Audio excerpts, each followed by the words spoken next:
This film features some of the most remarkable cultural and historical sites of the ancient Roman heritage, united within the route Roman frontier within the Romania-Bulgaria cross-border region.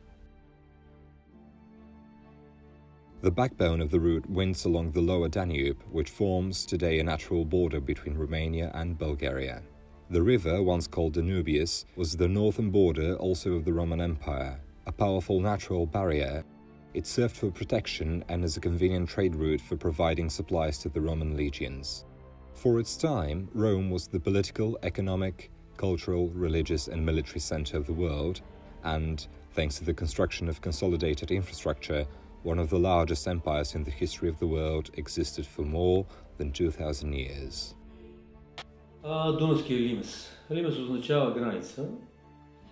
Наложило се по личното пространство. В случая говорим за римска граница, като Дунава е една от най-дългите граници на древноримската държава.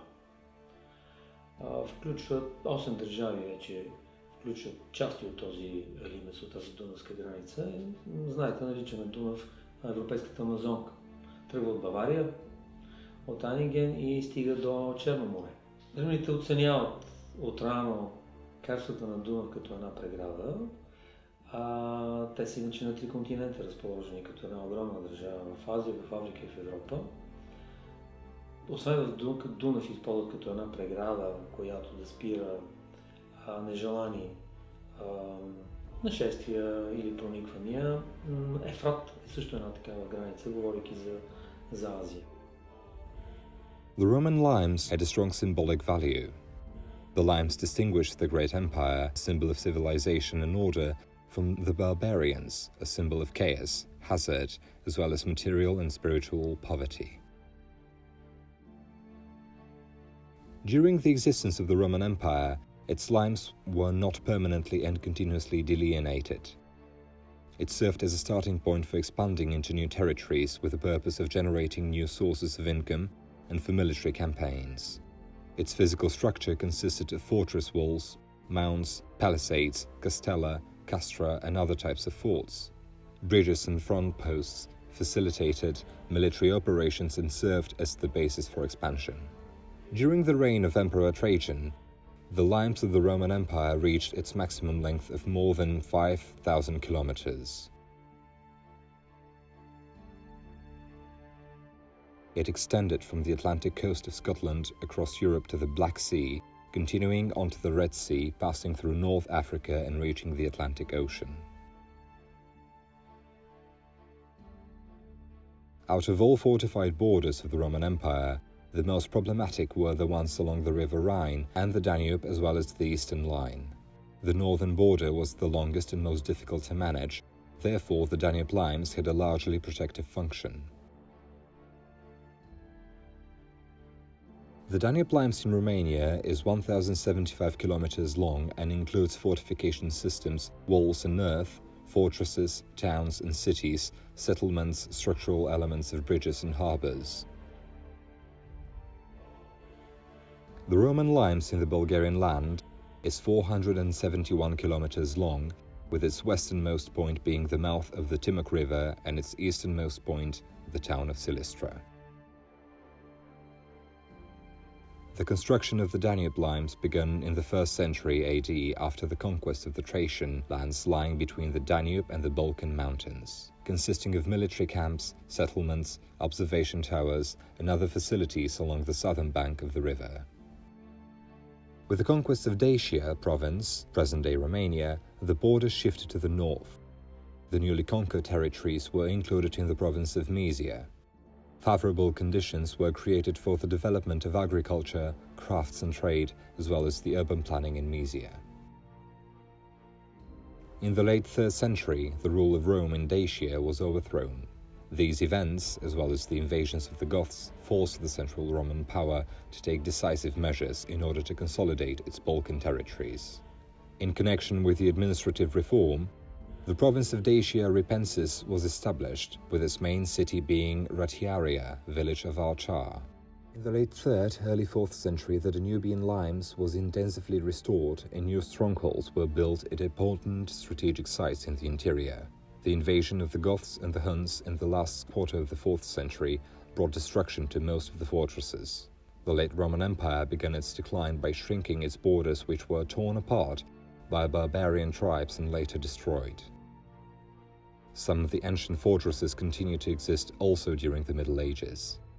The constant threat of attacks was the reason for the continuous construction of fortifications and strongholds in areas which remained under the control and supervision of the Roman army. The first fortification activities of the ancient Romans began in the mid-1st century on the southern banks of the Danube in Iskus and Nove. More than 40 fortresses have been discovered in the Bulgarian part of the Limes. 4 legion camps belonging to Lower Mysia have been partially studied.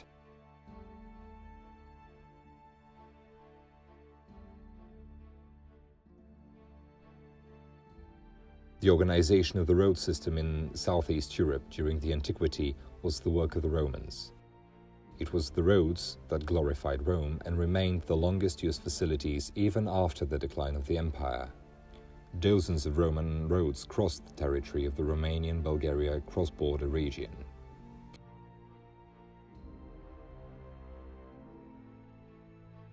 The ancient Romans built 8 bridges between the Iron Gates Gorge and the Danube Delta.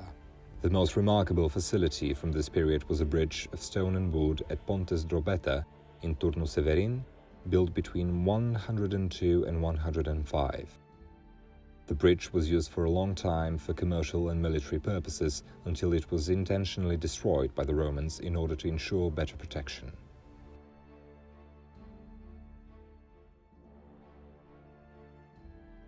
The Danube River was a navigable road for the empire, with ports along its banks serving an entire fleet. One of the largest ports of the empire was Tomis, present-day Constanta, Romania. The large-scale construction work of Emperor Trajan consisted of the planning and construction of some of the most beautiful ancient cities. Several of them possessed the status of a colony, a city equal to the capital of the Roman Empire, namely Ulpia-Oescus, Drobeta and Tomis. Few are the ancient settlements on which no modern cities have arisen. Remarkable are the remains of the Roman fortresses, partially preserved walls of Bononia, Vidin, Sucidava, Corabia, Capidava, and others. The wealth of the northern provinces is evident in many artifacts preserved in historical museums. Inscriptions on marble and stone tell of the millennial grandeur of the Roman Empire and the lives of the local inhabitants. Unique floor mosaics from the ancient sites of Ratiaria, Ulpia, Iscus, Tomis, and others. The route is a bridge between cultural identity, diversity, dialogue, tolerance, and understanding in the contemporary context of a united Europe and an increasingly globalized world. This is a prerequisite for the development of this cross-border region as a year-round tourist destination.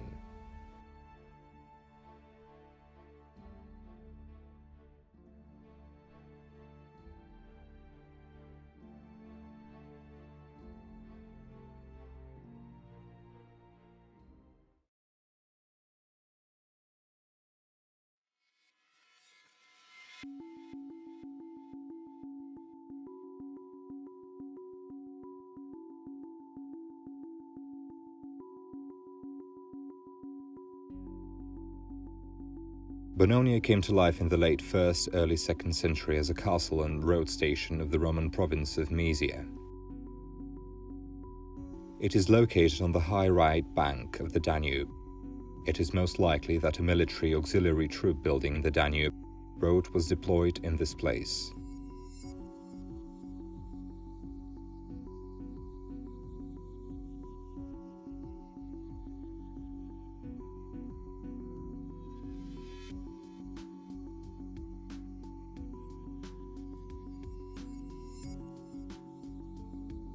In the 2nd-3rd century, the city flourished and the port served the Danube and merchant navy. Towards the late 3rd, early 4th century, the ancient city had a solid fortification system, which placed it among the big urban centers of the empire.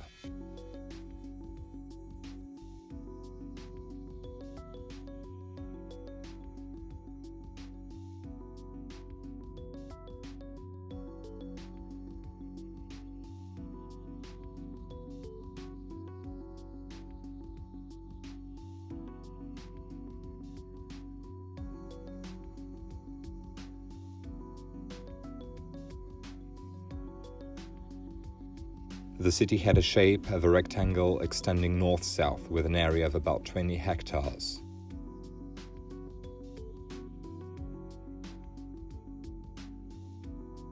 The length of the northern wall was about 365 meters, and of the west about 600 meters.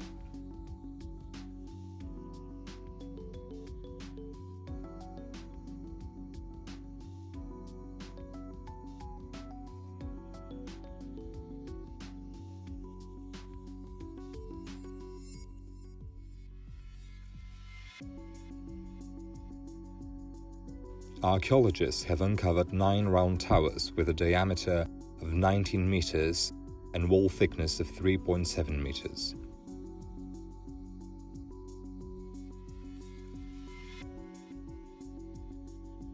Ancient Bononia was captured and destroyed by the Avars in the 6th century. A medieval Bulgarian fortress was built on top of the existing foundations of the largest Roman fortress on the lower Danube. The first construction works date back to the end of the First Bulgarian Kingdom, 681–1018.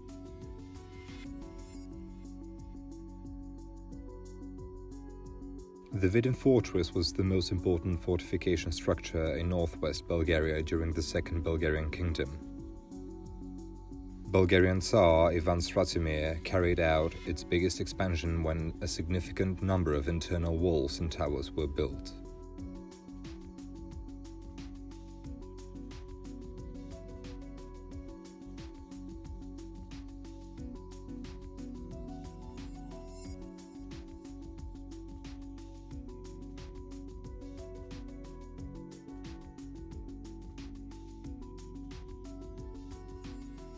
The fortress played an important role during the Ottoman domination from the 14th to the 19th century. It is no surprise that the Turks used to call it the Virgin Fortress because it had never been captured by force.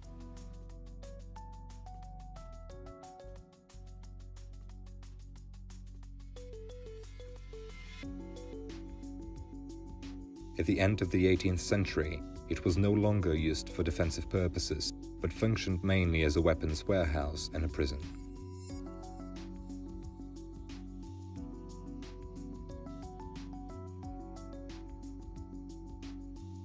The courtyard is over 0.5 hectares. It consists of 2 main walls arranged in 2 concentric quadrangles and 4 towers. The outer walls were surrounded by a moat full of water over which there was a drawbridge, now made of stone, and the main gates to the fortress. Inside, the authentic atmosphere has been preserved. The fortress is on the list of Bulgaria's 100 national tourist sites.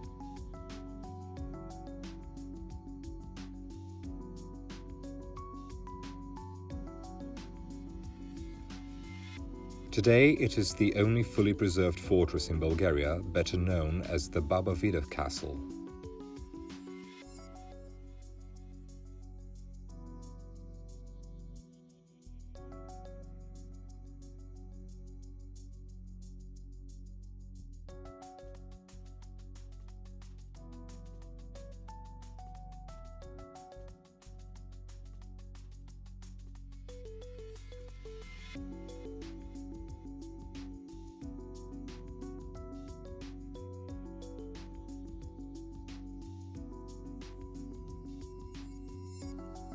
Vidin Medieval Festival was founded in 2012. It has become a meeting place for the cultures of the peoples from antiquity and the Middle Ages, from the east and the west, the north and the south. Every year, the festival editions have different themes related to the recreation of the ancient and medieval atmosphere in the Baba Vida fortress. Martial arts reenactments, medieval music, armaments and clothing, tasting of medieval cuisine, church plate, etc.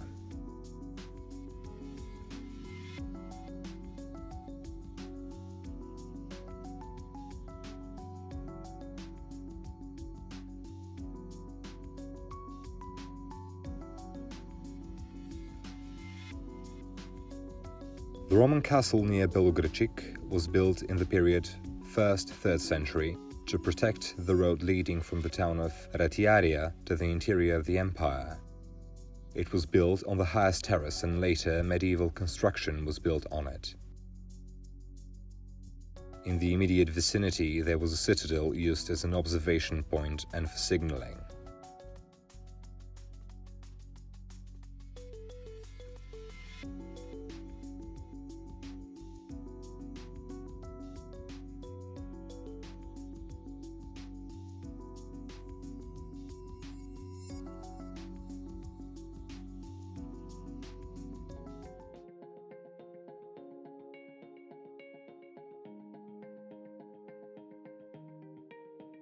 The ancient city called Colonia Ulpia Iscus emerged during the period of 106-109 upon the remains of the military camp of the 4th Scythian and 5th Macedonian legions from the beginning of the 1st century.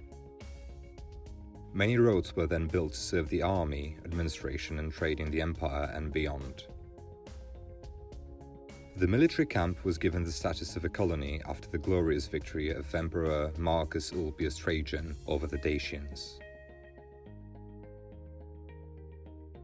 The city became an important crossroads, experiencing a boom in the 2nd and 3rd centuries when the central urban part was built.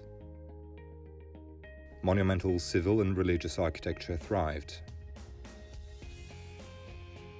Ulpia Iscus had the rectangular shape characteristic of Roman cities, with perpendicular streets laid out east-west and north-south. The streets were covered with stone slabs under which plumbing and sewerage canals were laid.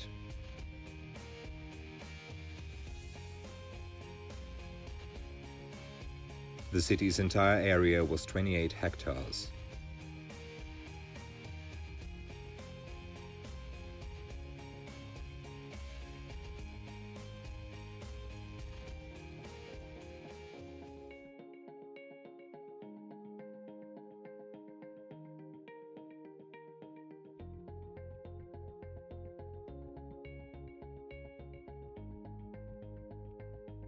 In the center was the Forum complex, which was made of limestone in Corinthian style. In its southeastern part is the Fortuna Temple, built around 190. At the northern side of the Forum, the Temple of the Capitoline Triad was built in 125. It glorified the main Roman deities, Jupiter, Optimus Maximus, Juno, and Minerva. Close by was the magnificent building of the civilian basilica, built in 135.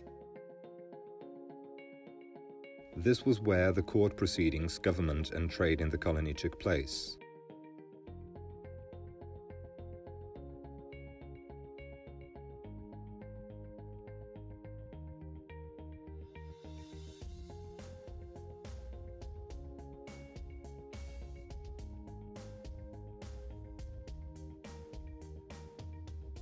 The city was in its heyday also during the 4th century under the rule of Emperor Constantine the Great. On the bank of the Danube there was a large stone wooden bridge between Ulpia Iscus near the village of Gigan and the Roman fortress of Sucidava, Corabia. In the early Christian era, Iscus was an episcopal center.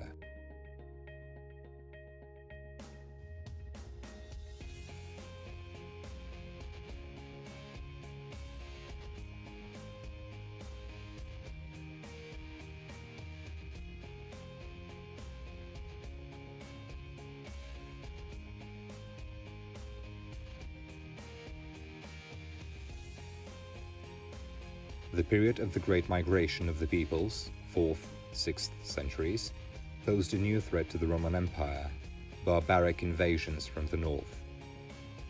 Their raids did not bypass Iscus, which was captured by Attila's Huns in 447 and was finally destroyed and burned down by the Avars in 586.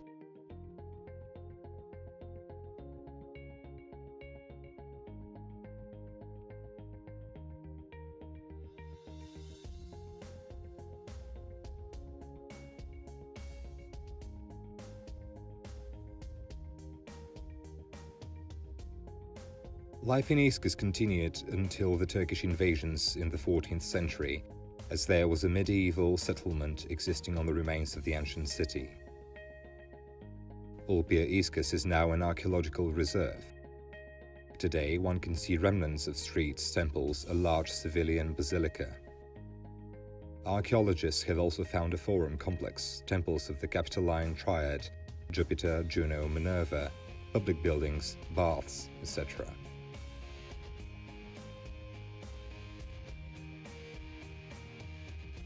Nikopol Fortress. There are remains of fortress walls discovered on a high hill with steep slopes at the northwest corner of the modern-day town. The fortress could be entered through the western gate. Traces of ancient walls were discovered during reconstruction of the so-called Kale.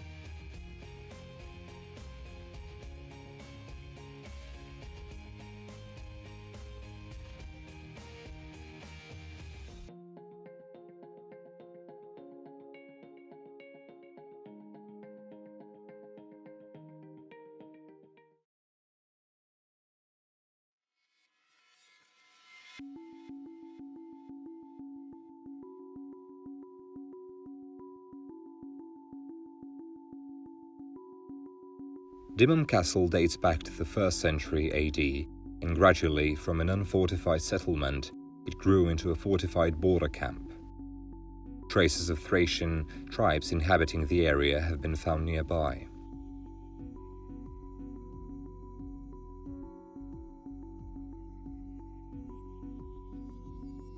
Античният кастел Димум е част от долнодунавския лимес.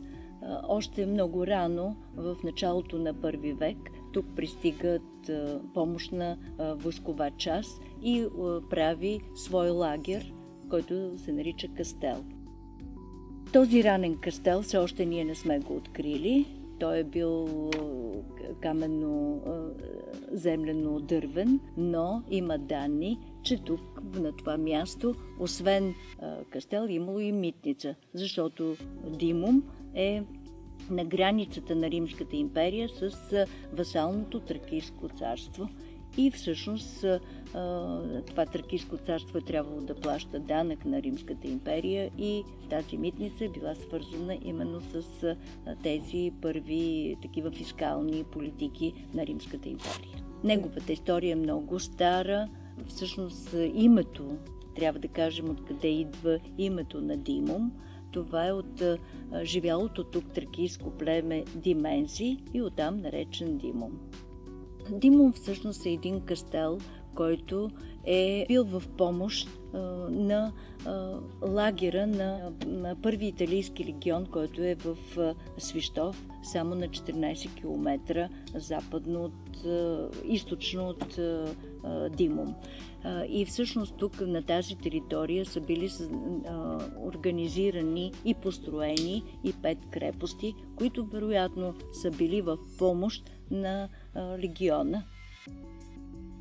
Тези помощни части, които са настанени в кастела, са играли именно такава роля да подпомагат дейността на големия легион със седалище Нове при Свищов. Освен това, тук при Димум е имало най-вероятно самите канали по Дунава са били много удобни за акостиране на различни кораби и така се е развивала търговията, а в същото време и захранването на легиона с стоки. Има данни, че тук е имало пристанище, в което са акостирали кораби. Западно от Димум, при Секориска, пък имаме сведения, че там е била и корабостроителницата, там са се правили кораби. Разбира се, тези неща са отбелязани в историческите извори и има много сведения именно за този долнодунавски флот, който е бил организиран и в Нове, и в Димум. Кастелът е известен от много отдавна, още в края на 19 началото на 20 век.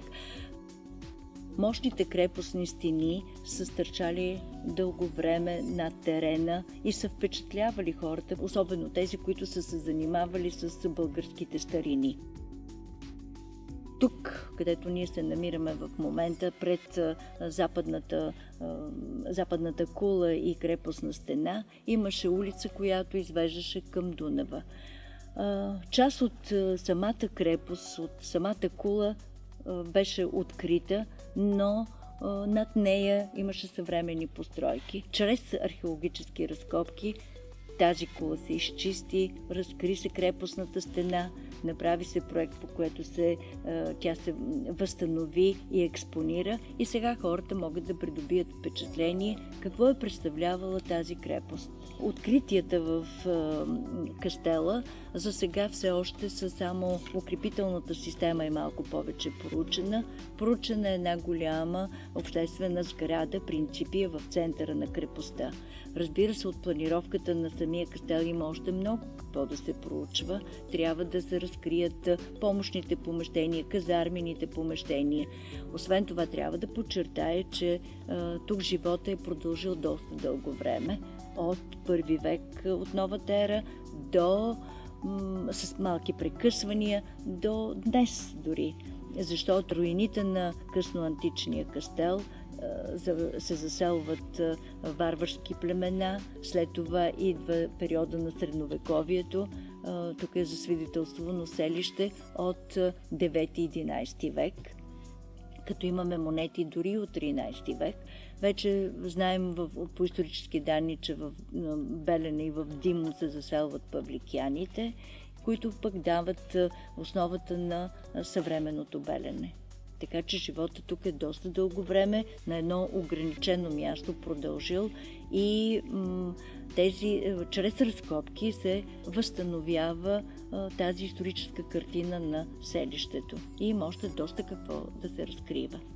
Нищо, че една трета от крепостта е, за съжаление, в Дунава.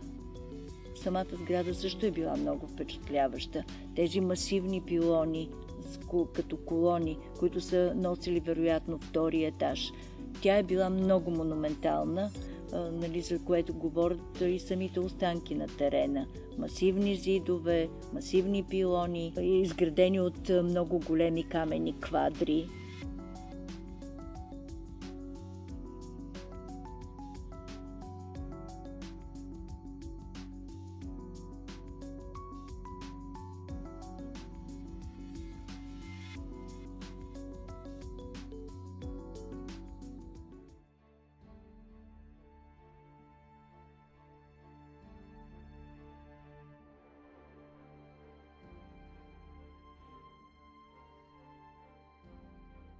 Nova is the best studied and protected Roman legionary camp in the northeastern provinces of the empire.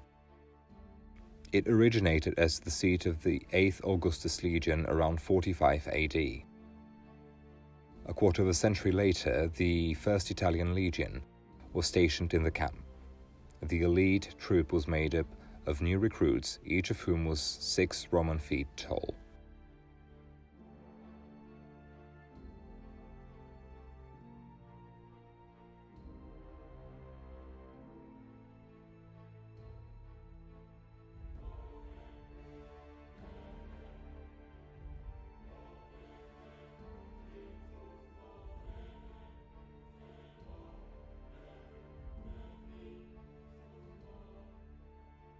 Originally, the fort had an area of about 17.7 hectares and was later expanded to the east by another 10 hectares.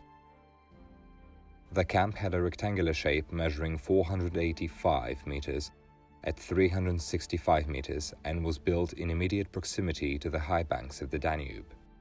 There was a gate on each wall, as the northern one led to a harbour.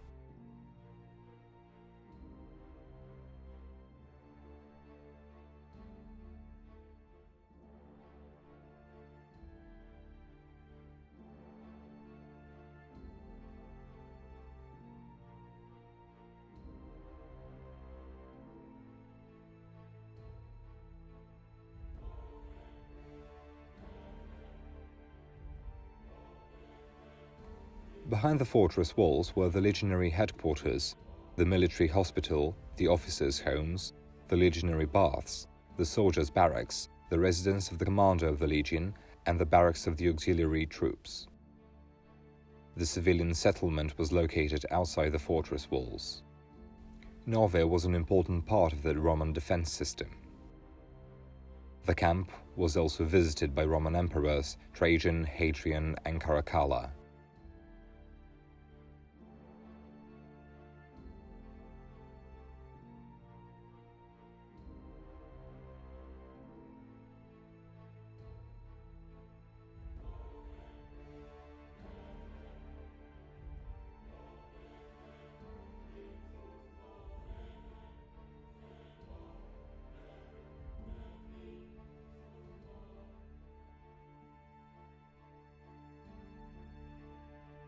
During the reign of Constantine the Great, changes were made in the urban planning and architecture. The city's appearance was characterized by new buildings, churches, workshops of craftsmen. In the 5th-6th century, Nove was also an episcopal seat. The city was last mentioned in the early 7th century. One of the most impressive buildings found in the camp is the Principia, the legion's headquarters, built in the 1st century. It is now on display for visitors, with its partially restored buildings being a natural setting of a stage for reenactment events.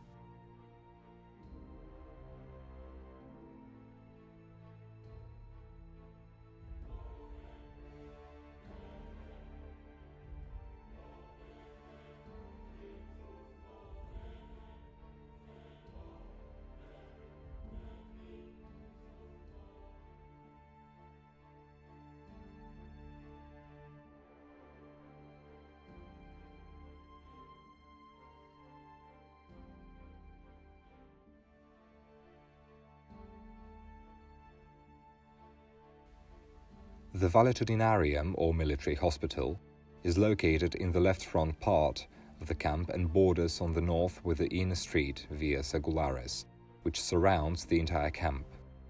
The hospital consisted of a chain of rooms, hospital rooms, a sanitary room, etc., with a wide corridor. In the middle there was a courtyard surrounded by a colonnade in which a sanctuary dedicated to the gods of health, Asclepius and Hygiea, were found. The construction and operation of the hospital took place from the late 1st to the mid-2nd century.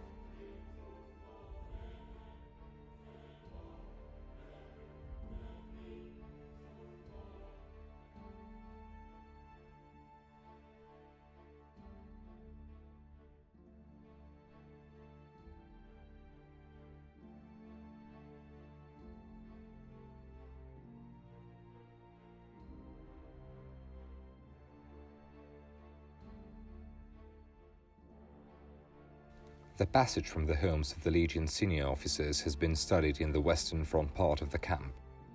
A large stone building of the urban villa type has been found, dating back to the early 2nd century with an area of about 1,600 square meters.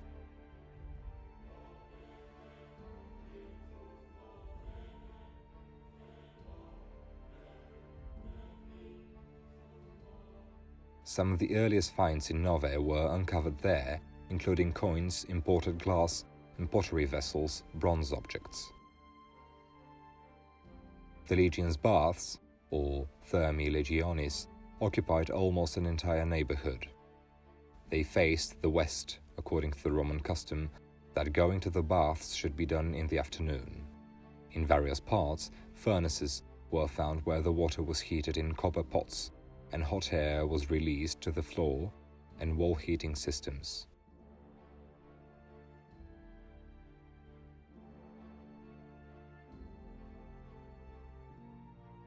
Spishtov Museum of History.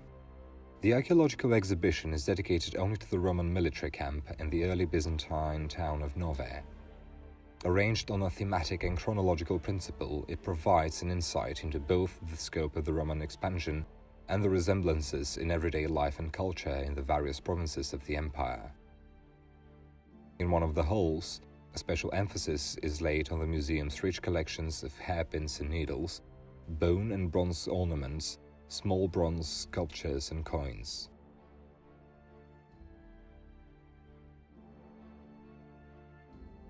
Eagle on the Danube Ancient Heritage Festival. The festival recreates the ancient history of the Bulgarian lands along the Danube, the way of life, culture and military clashes between Imperial Rome and the tribes and peoples inhabiting vast territories, Thracians, Dacians, Goths. Reenactors from Bulgaria, Romania, Italy, Germany, Poland, and other countries take part in the festival. The program includes scientific conferences and competitions. The festival was organized for the first time in 2008 at the initiative of the Groups for Historical Reenactments to the Spishtov Tourism Council.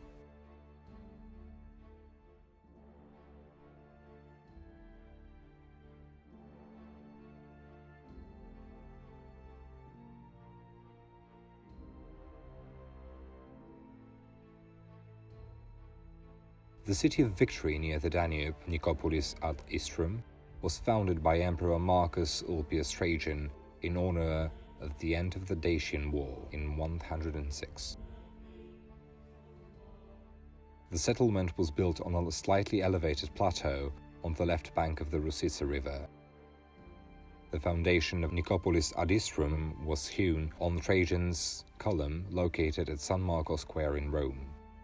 Nicopolis ad Istrum was an economically powerful city with a rich cultural life.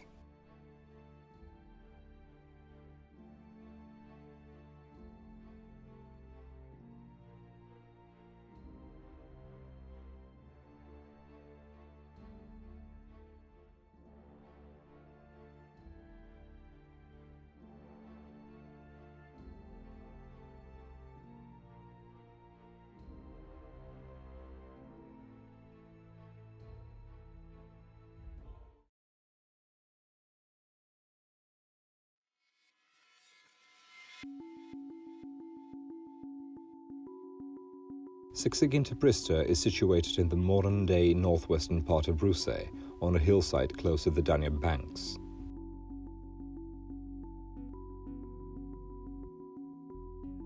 Сексагинта Приста е един от най-интересните римски военни лагери по Дунава.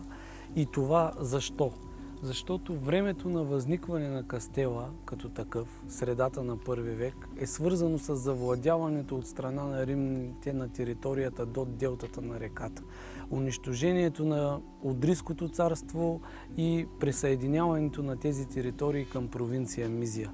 Именно благодарение на флота, който е тук в Сексагинта Приста, тези прословути 60 пристиса, 60 кораба, Римската империя успява бързо в рамките на няколко десетилетия да завладее териториите източно от река Янтра и да ги превърне в част от провинция Мизия. Ролята на крепостта в зависимост от времето през историческия период, съответния исторически период е различно.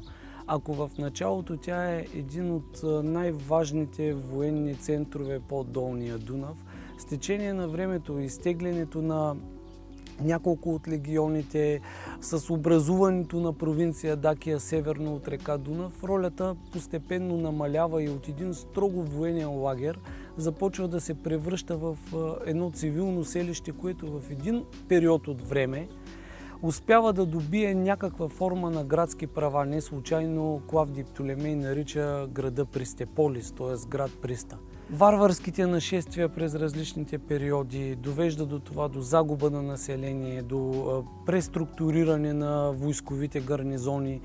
Крепостта отново се възвръща към старите си военни функции. С течение на времето отново се трансформира в цивилен лагер. Тоест това не е една константна величина, а има движение на войскови части, движение на цивилно население, промяна на ранг и на статут в крепостта. Но нещото, което е изключително важно тук през Сексагинта Приста и което на другите места по Дунавския лимес до сега не е регистрирано, е, че ние имаме една невероятно рядко срещана културна приемственост. От късно елинистическата епоха, т.е. от времето преди римското завоевание на Балканите, до средата на трети век, т.е. вече в разцвета на римската военна власт тук на Балканите, ние имаме един сакрален, един светилищен комплекс на хълма, на който се намираме в момента. Тракийско ямно светилище от късно елинистическата епоха, а през римско време върху централната яма от това ямно светилище имаме изграден храм на тракийския конник и на Аполон. Едва ли е случайен факта, че вътре в този храм на тракийския конник по същия начин, както през елинистическата епоха, има ритуали, извършвани в ями. Това е изключително характерна обредност за тракийските земи преди римското и след римското им завоевание. В днешния град Русе от Сексагинта Приста могат да бъдат видяни няколко неща. В частта, която е превърната в експозиция на открито, която е част от музейните експозиции на Регионален исторически музей, може да бъде видяна северозападната част на тази крепост на късноримската Сексагинта Приста, имам предвид от 4 до 6 век. Редица възстановки, един невероятно интригуващ германски бункер от Втората световна война, в който представяме религиозния живот в провинция Долна Мизия по оброчен материал. Същевременно, извън очертанията на тази наша експозиция, да могат да бъдат видяни останките на храма на Аполон, принципията, т.е. щаба на войсковата част, която е била тук. Както и сега се намираме при югоизточната крепостна стена, основите на няколко бойни кули, и все още може да бъде видяно в града и тази прословута, може би най-високо запазена римска крепостна стена, откривана чрез разкопки в днешна България. Всичко това може да бъде видяно от посетителите на град Русе, изобщо от туристите, които идват в града. Ето тук, например, на тази малка площ имаме следното нещо. Ями от Тракийското ямно светилище, римска яма, османски ями букучни от 19 век и крепостна стена от 4 век. Всичко това в рамките на 20 квадратни метра площ. Ето това е Сексагинта. Непрекъснато обитаване на този хълм от 3 век преди новата ера до сега, докато водим този разговор. Roman Market, Ancient Festival, Russe. The program includes reenactments of Roman rituals, ancient Roman fashion, demonstrations of Roman and barbarian armament and battles from the period of the Roman Dacian and Roman Gothic wars. Радваме се, че в съвремието България, след като попадна в тази административна единица, известна като Европейски съюз, да подскажа само, че Европейски съюз това е единица от нации и народи, които свободно се придвижват, свободно преминават и стоки, хора, туристи, пътници. Това е било и фундамента на Европейския съюз, а фундамента е била Римската империя. Затова казах Сенатус, Populus Quae Romanus, съвкупност от народи, от провинции, които са обединени в една шапка, и това е империята. Благодарение на тази империя са се случвали много хубави неща, много лесно, само да си бил член и гражданин на империята. Естествено, по това време се говори за робство. Аз не смятам, че е било робство. Това са били народи, които имали различен статут, както и в съвремието. Така че, освен елитните сенатори, които са били предимно в Рим, виждате, че в провинция, която е била Тракия, нашата съвременна България, в провинция Тракия също са живеели местното население Траки и те много добре са паснали като провинция в тази територия. Така че съвремието с Европейския съюз започнаха да възстановяват, да социализират такива обекти като Сексагинта Приста, като Нове, като Доростурум, като Упиескос, Бонония и така нататък. Всички тези крепостни стени, благодарение на общините, които ги стопанисват, и на регионалните и на историческите музеи по места, направиха най-различни проекти, социализираха се и сега виждаме тук сред нас много деца, много родители, което е едно добро място за разходка покрай реката, с добра гледка и естествено да научат някои части от историята.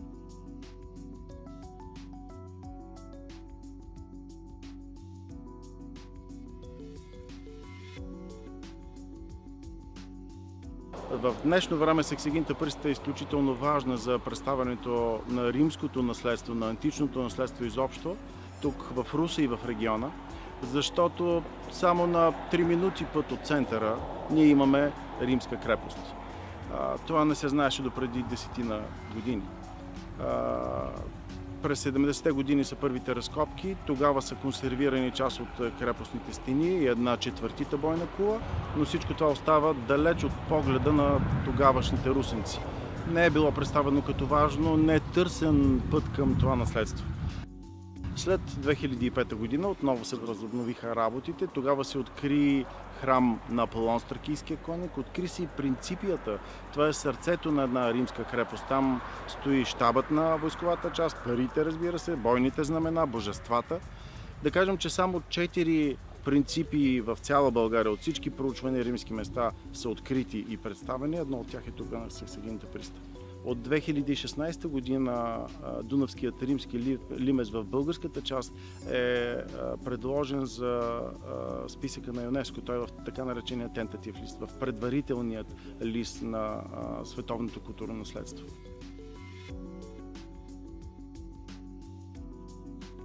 We are very interested in Roman period, And in Poland, of course, there's no Roman history, so Bulgaria is for us a place when we can learn a lot of things that we are interested in.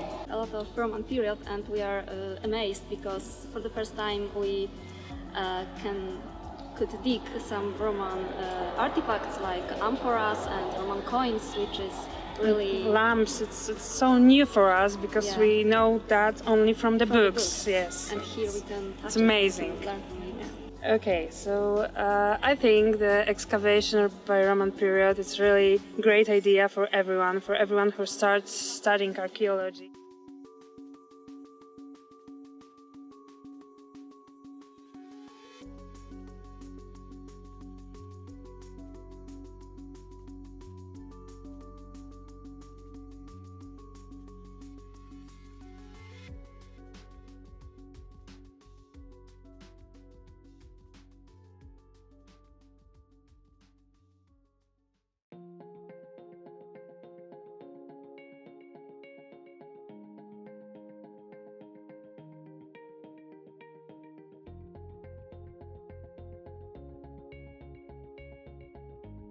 The Roman and early Byzantine castle of Yatros is situated at the mouth of the Yantra River near the present-day village of Krivina.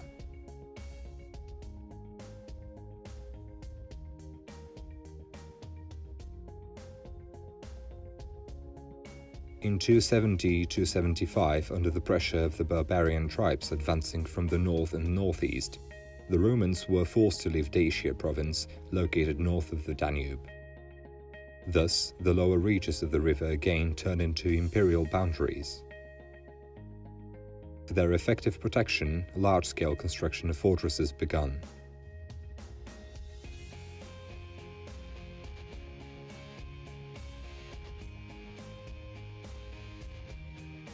At the time, on the right bank of the Yantra River, at its estuary, a military camp was built, a castle named after the ancient name of the river, Yatros.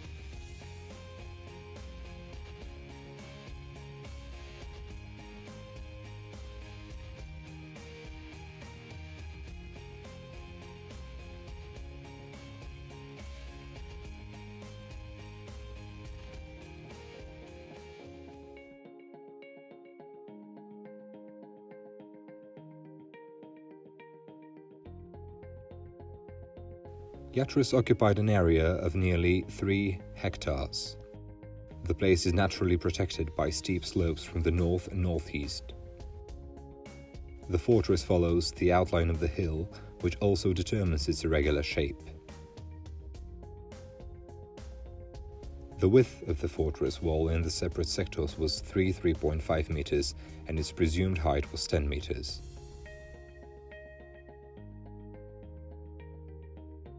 Outside of the wall there were 10 strongly protruding massive U-shaped towers. 2 of them defended the only gate of the castle.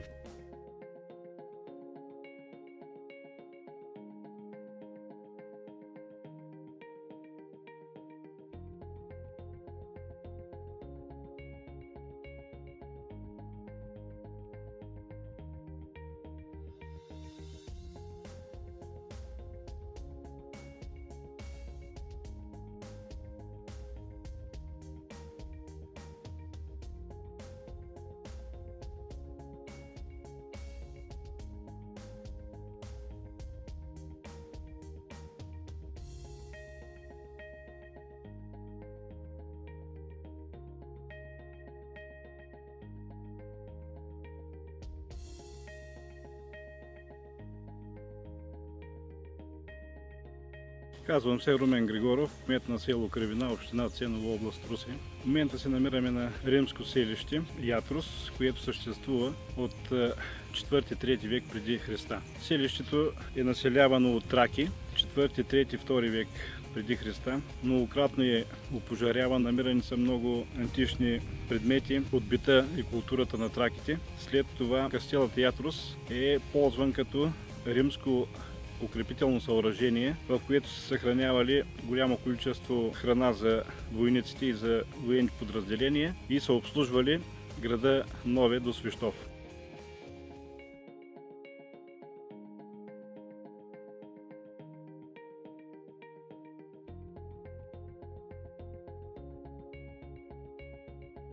Селището е обект на изследване от 1958 до 2002 година. Тук е кипяла много работа по разкриването на различни обекти. Много важни съоръжения и обекти са открити, като бани, базилики, църкви, в които са кръщавани деца. Крепостната стена е широка около над метър. Тук на място са били около 5-600 войника. Зад нас е разположена най-важната част от римския кастел. Това е така наречената принципия или щаба на войсковото подразделение. В дъното на помещението, в дъгообразна арка, са били разположени знамената, като са почитали и императора на Римската империя.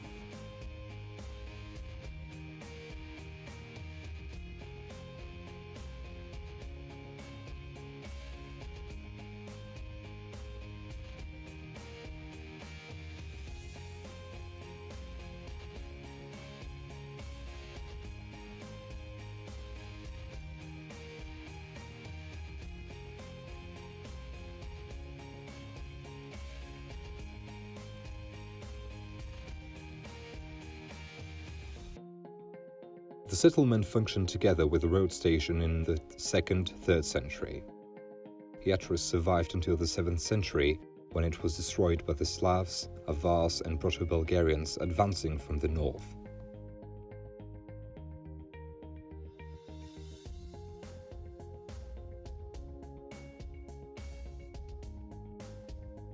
A Proto-Bulgarian settlement existed upon its ruins in the period from the 8th to the 13th century.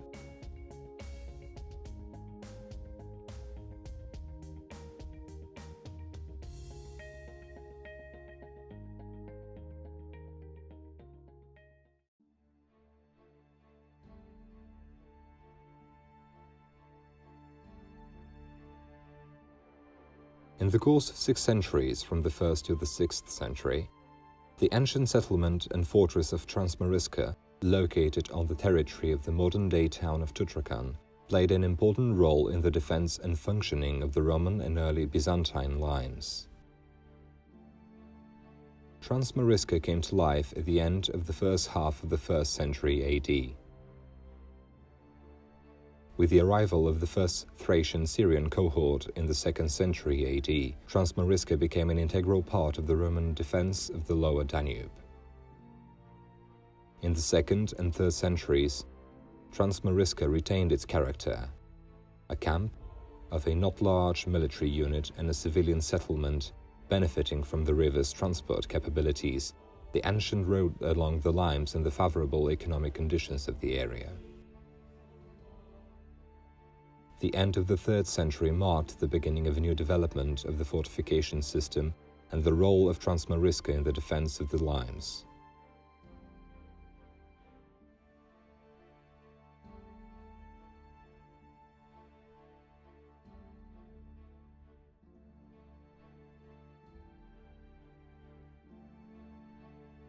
The city became part of a major construction program to stabilize the defense power at the Roman border.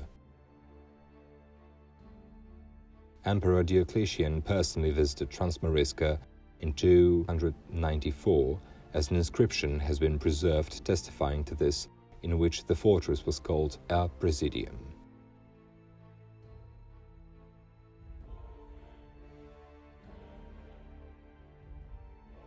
The castle was one of the 4 largest military centers of the lower Danube lines.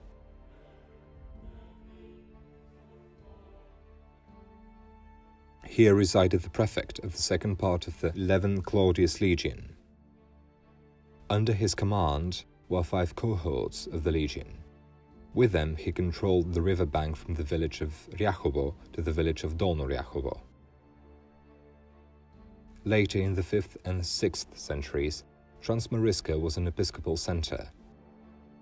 The city was continuously attacked and destroyed by the Goths and Huns.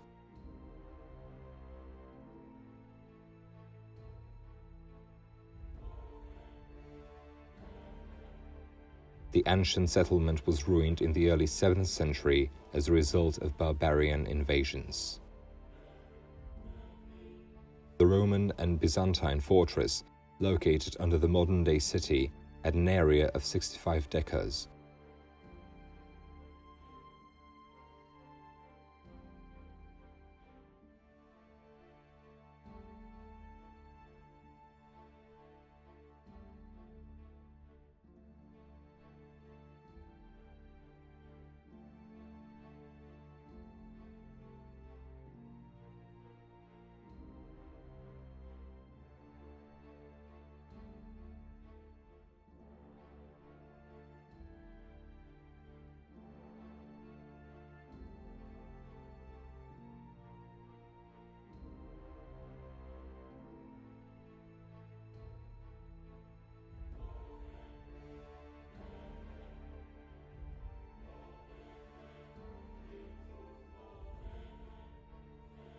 From the northern part of the fortress revealed are the fortress wall with 2 square towers with a pavement of stone slabs on the lower level and ceramics on the upper level.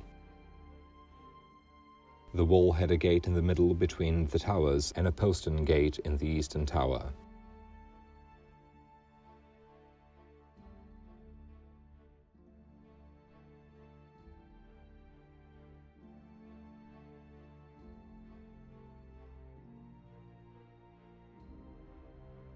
Античното селище Трансмариска е създадено през средата на първи век от новата ера, като първоначално тук се заселват италийски преселници, включително и ветерани от 5-ти Македонски легион, а в по-късно време има и преселение на римски граждани от Мала Азия.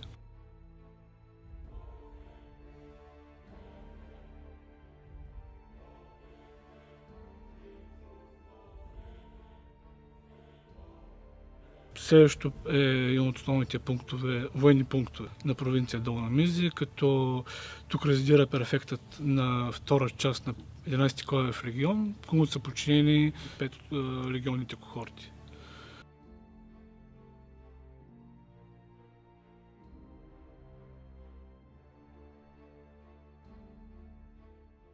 Крепостта е създадена по време на правлението на император Диоклетиан, като това е част от неговата политика за укрепване на римските граници и реорганизацията на римската армия.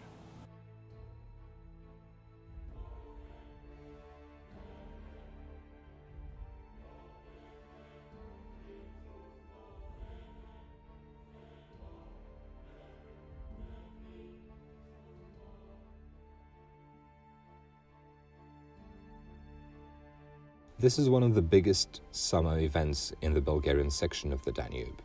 The Fiery Danube Festival is the culmination of the annual Week of the River, during which diverse cultural and sporting events take place. On the last day is the traditional river feast, which includes competitions with fishing boats swimming across the Danube from bank to bank, children's cartoons, Boza drinking contest, open-air exhibitions, culinary contests for most delicious fish soup, performances of local dance and music groups.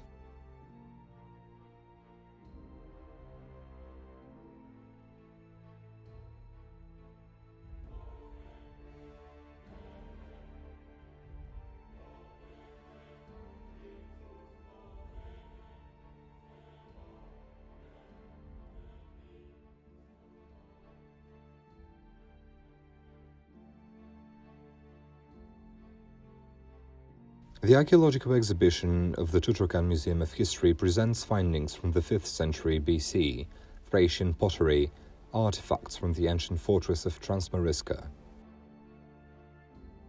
The lapidarium showcases a Roman grave stele from the 2nd century AD, as well as archaeological finds.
The southern fortress wall of Transmariska, with its 2 battle towers, one of which with the shape of a horseshoe, and the other one fan-shaped, is a significant archaeological monument of culture and an interesting tourist site. The ancient castle of Transmariska was declared a monument of culture of national importance in 1968.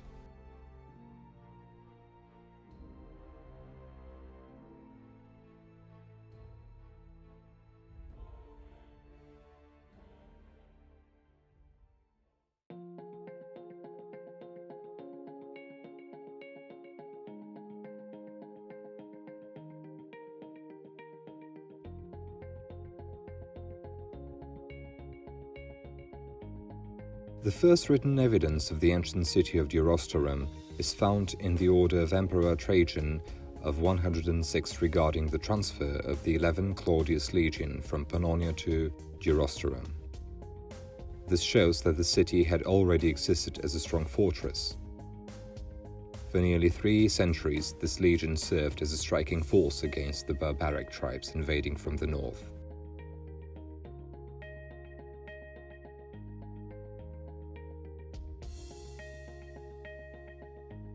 Durostorum became a self-governing city, municipium, in 169 under Emperor Marcus Aurelius. In the 2nd century, the city reached its peak as an administrative and economic center as well as an important customs station. Construction was underway of large and beautiful public buildings, temples, basilicas, baths and private homes, marble statues and bas-reliefs. In the squares, water pipes were built.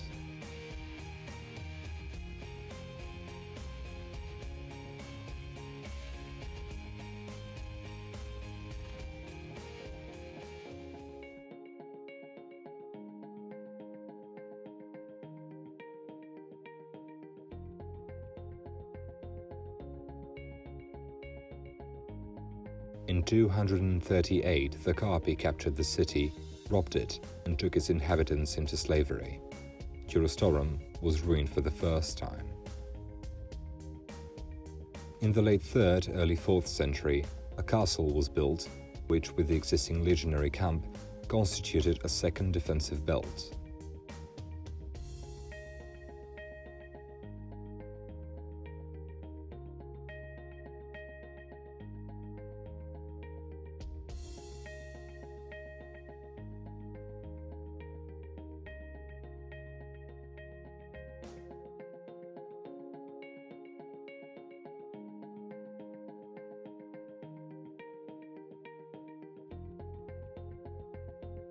It is likely that in the mid-5th century, during the invasions of the Huns, the fortress was destroyed, and in the early 6th century, a new one was built with its borders overlapping with the old one. It had a multi-angled layout. Around 590, the Slavs settled in the area. They also gave a name to the city, Drastar.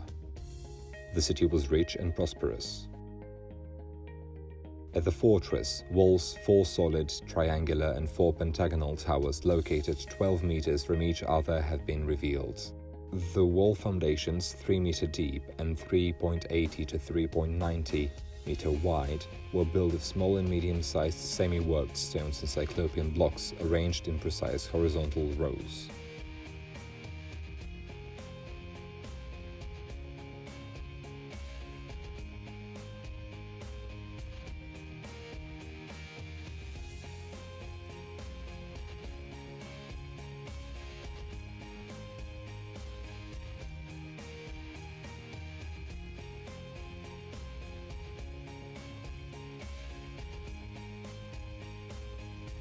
Caravans arrived from the roads on the north and west, and ships on the river carried hides, honey, wax, salt from the Carpathian Mountains, and settle from the Carpathian Mountains and cattle from Wallachia intended for Pliska and Constantinople.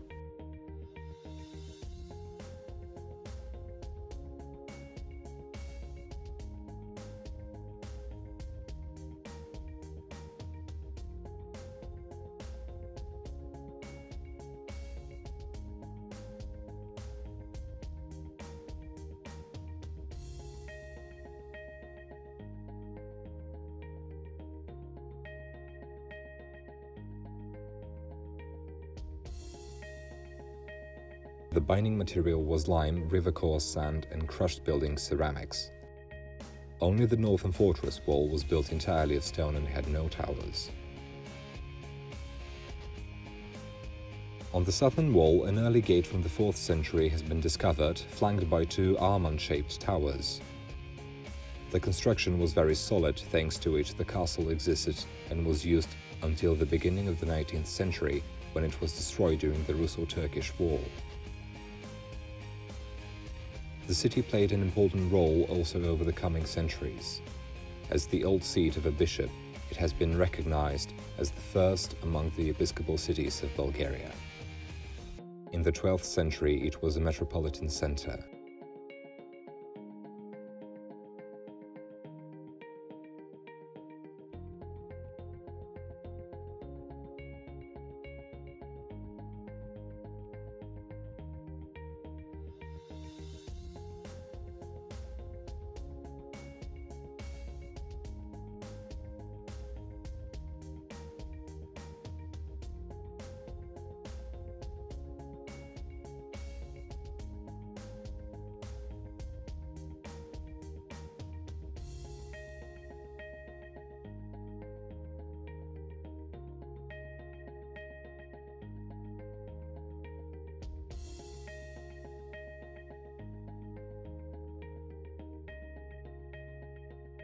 The Archaeological Museum in Silistra is housed in a building constructed between 1923 and 1924 as a branch of the Romanian National Bank in the town.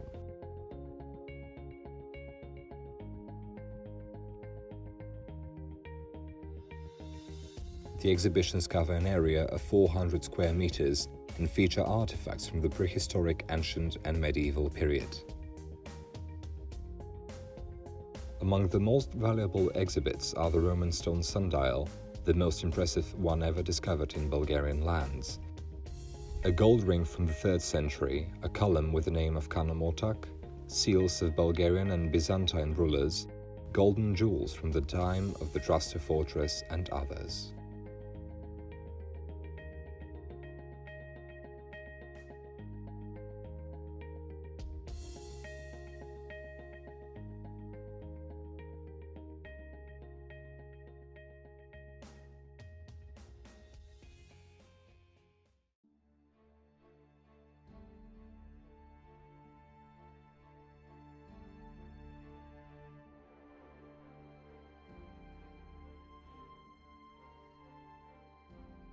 The most well-known ancient monument at Girostrum Silistra in Bulgaria and abroad is the tomb with the frescoes discovered in 1942. It is believed to be an emblematic work of the civilization in late antiquity from the mid-4th century.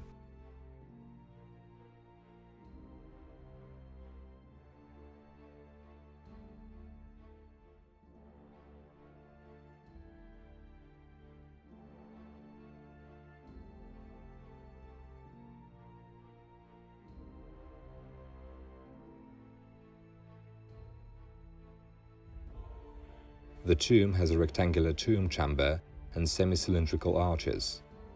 It is made of semi-worked stones, bonded with pink mortar, and the vault was made of bricks. It is oriented from the east to the west and has dimensions of 3.30 by 2.60 meters, with a height of 2.30 meters. The entrance is from the east, flanked by 3 large stone slabs, and the floor was bricked. The walls were plastered with a lime mortar mixed with gypsum on which, before being dried, the colors of the frescoes were added using the fresco al secco technique.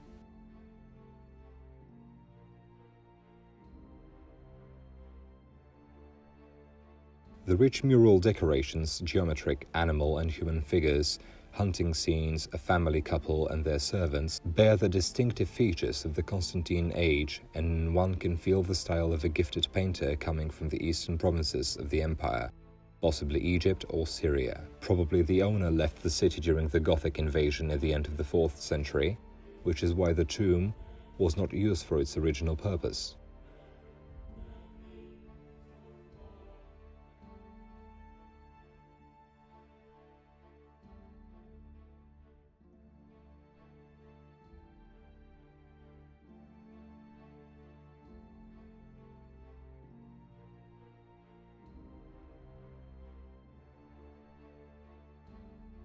The castles and the settlement of Drobeta were founded during Emperor Trajan, when the bridge over the Danube was also built.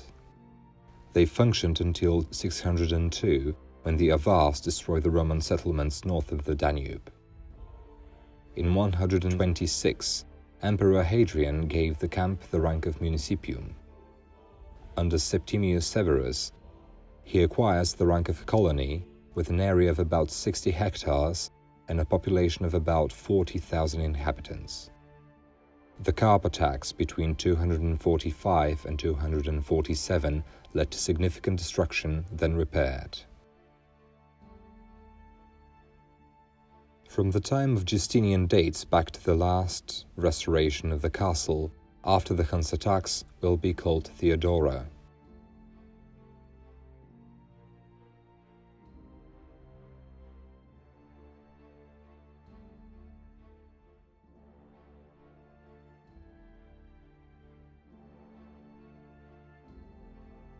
The first bridge on the Danube, Trajan Bridge, was built between 103 and 105, probably by Apollodorus from Damascus, at the orders of Emperor Trajan. Built of stone and wooden beams, the purpose of the bridge was to allow the transport of the Roman troops and supplies necessary for the second military campaign to conquer Dacia. The bridge was demolished after nearly a century and a half at the time of Aurelian withdrawal.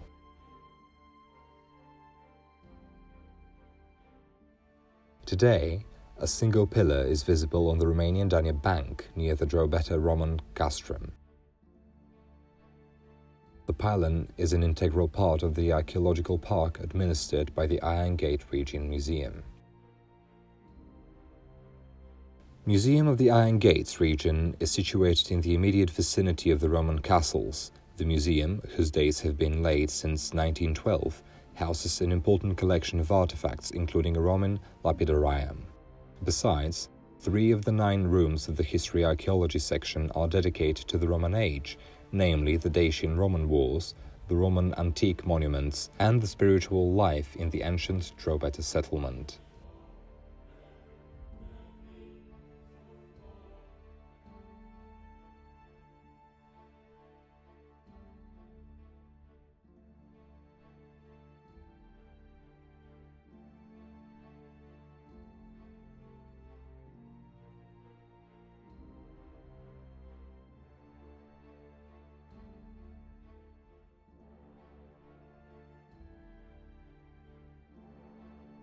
The Hinova castrum was researched after the Portile di Fier water power system was built.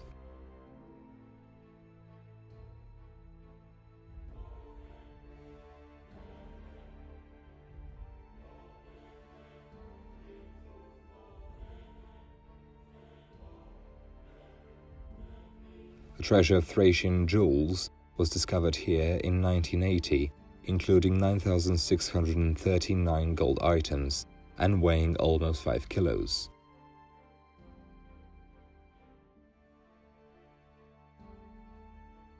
The castrum was built at the end of the 3rd century BC on the Danube border, with 4 towers and an access gate to the south side flanked by 2 rectangular towers.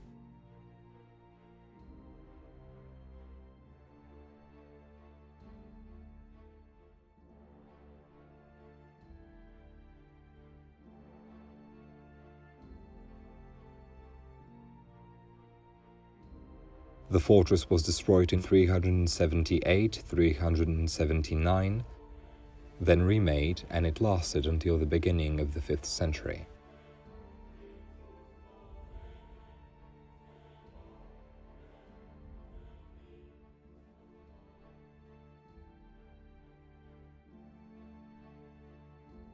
In Hinova, one can also see a part of the Brazda lui Novak or Valul lui Constantin, Constantin's Wall, a vallum-type fortress, a ground-made defense wall, about 700 kilometers long.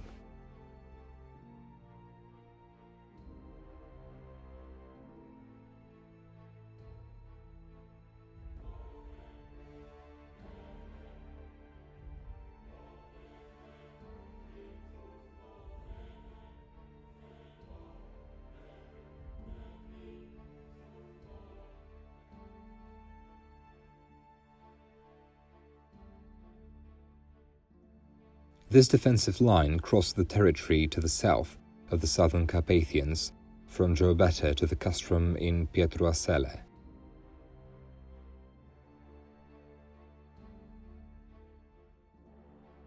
It was about 3 meters high, with a 2-meter deep ditch on the northern side.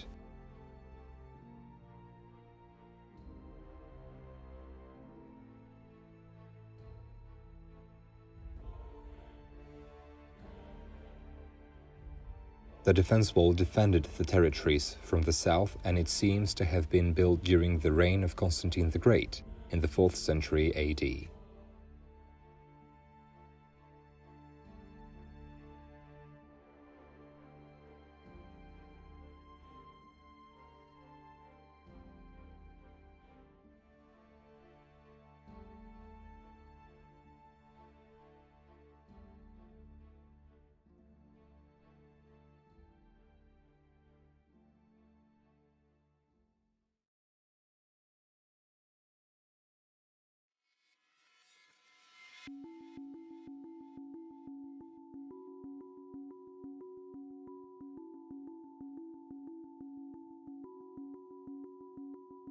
The Roman stone castrum from Rocari de Jos dates back to the 2nd and 3rd centuries AD, and its mission was to dominate the area of the Lower Jiu.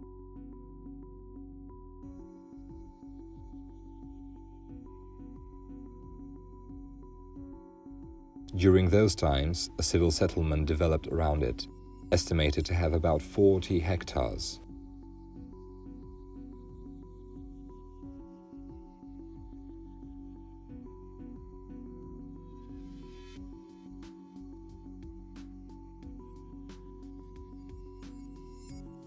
The fortress has dimensions of 170 by 145 meters.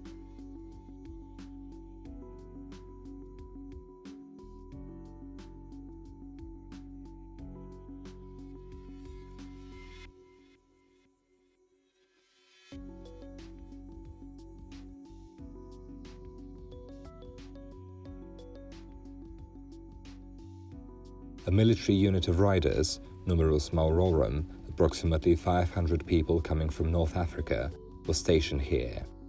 A treasure of gold coins dating back to the reign of Vespasian, as well as many luxury ceramics, inscriptions and statues, was discovered during the research.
Nearby is Roman stone camp from Cioroio No. Proof of Roman rule, the camp is dated in the 2nd century AD. Nearby, a rustic villa was also identified. The locality is situated 20 kilometers north of the Danube. The fortification is located southeast of the present Cioroio No village, to the edge of the cemetery, and its dimensions were said to be 235 by 130 meters. The importance of the camp derives from the fact that a detachment legion, 7 Claudia, was cantoned in this camp. Several monuments, a temple, Thermae, a building with a hypocaust dated to the 3rd century AD, have been researched here. From the text of an inscription, it appears that a military watch and guard point operated here in the 3rd century. Partially destroyed by the Carps in 245, The fortification was rebuilt with trench and wall of defense.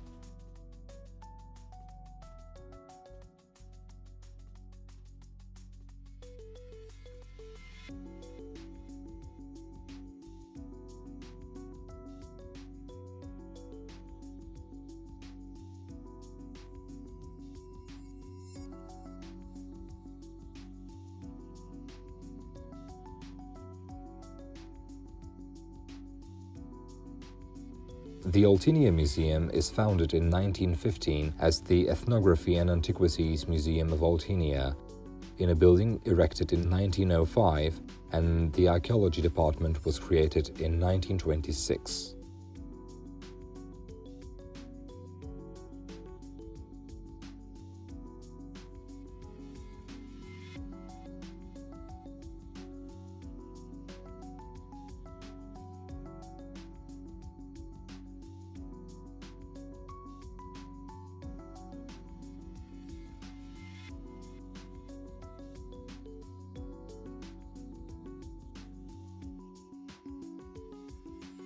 The museum currently hosts more than 20 collections totaling 170,000 items of numismatics, medallistics, memorial objects, etc. Collections of archaeological items include items from the Neolithic age, from the Metals age, from the Dacian civilization with Greek-Roman influences, as well as Roman provincial art items.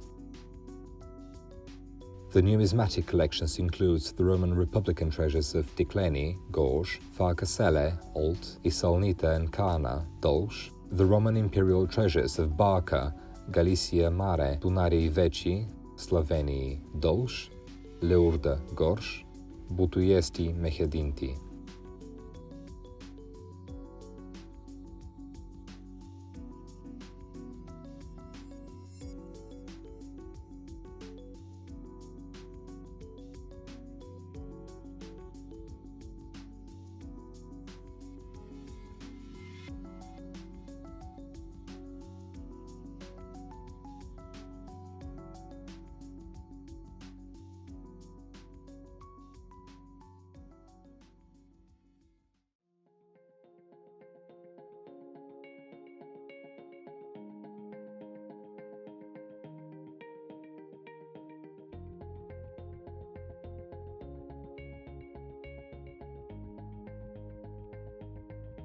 As one of the largest Roman Byzantine fortresses in Oltenia, the Suceava fortress dates back to the 3rd–6th centuries AD. An old military and economic center of the Suki tribe had been located here. A bridge over the Danube was built during the reign of Constantine the Great, whose vestiges can still be seen nowadays.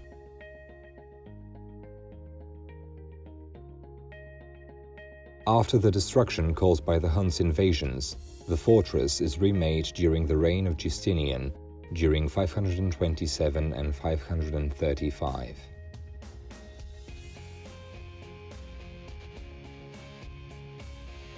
A basilica remains from the early Christian period, where some graves have been discovered.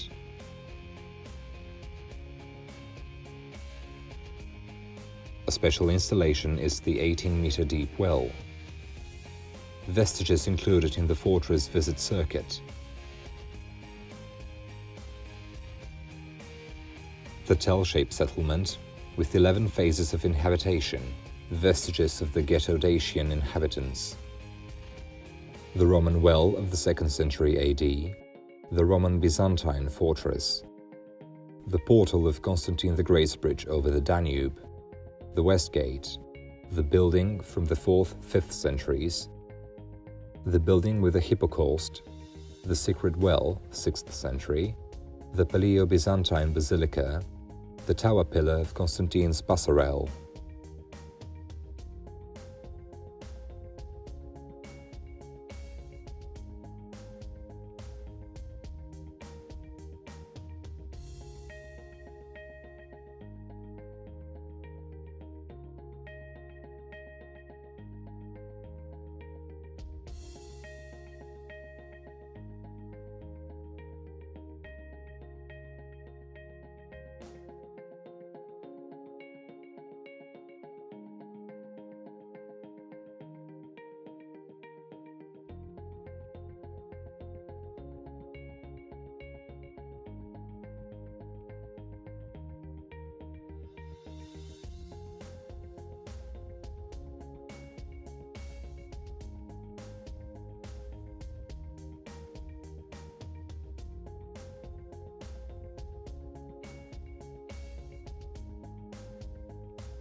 The Rumula-Malva archaeological site is located on the territory of Dobro-Sloveni commune, Old County, near Karakal on the right bank of Olt. The site presents the vestiges of a Roman fortification, Romula, built in the 2nd-3rd centuries AD on the site of a Dacian fortress, Malva, around which an urban settlement later developed. During the reign of Emperor Hadrian, Romula was declared municipium. Today, the archaeological site comprises edifices in various conservation stages: stone and brick walls, canal with Roman bridge, gates of the city, Roman baths, the Curia. However, a variety of artifacts are exhibited in the Karakal Romanati Museum.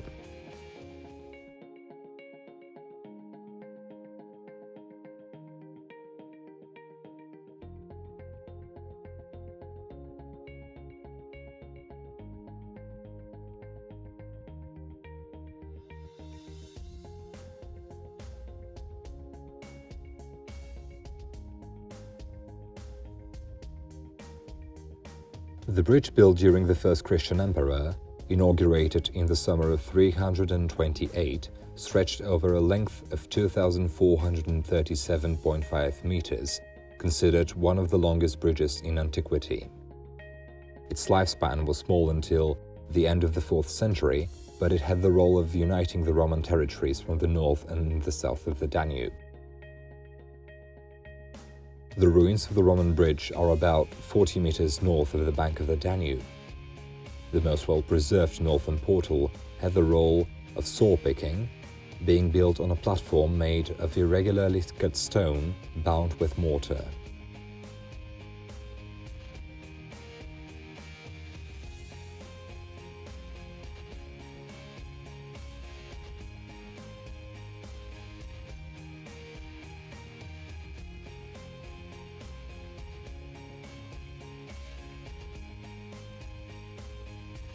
The Museum of Romanati in Karakal is with archaeology profile. The institution hosts collection of ceramics, opaques, gems, fibula, inscriptions, statues and coins of the Roman age coming from the Dobro-Sloveni, Romula and Hotarani sites. The lapidarium is located at the entrance of the museum, a valuable sector which consists of over 20 pieces: sarcophagi, gates, funerary stones, supplies vessels. The resistance piece is the sarcophagus of Aelius Julius Julianus, 3rd century AD, with the dimensions of 2.30 by 1.08 by 1.54 meters, made of limestone from Vratsa, with beautiful sculptural ornaments. According to the inscription, the sarcophagus was raised by the deceased wife, Valeria Gamelina, along with the children. The sarcophagus was discovered near Romula in the Hotarani necropolis in 1952.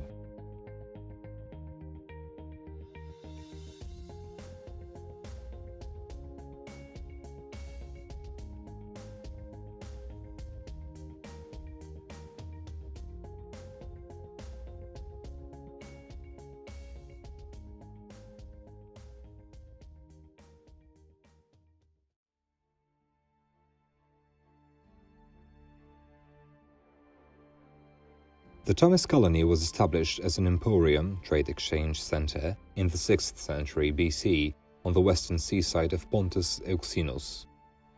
It becomes a polis in the Hellenic period, as of the 4th century BC. The city was a member of alliances, Pentapolis and the Hexapolis, between Pontic cities. The Latin poet Publius Ovidius Naso was exiled here in 9 AD by Augustus.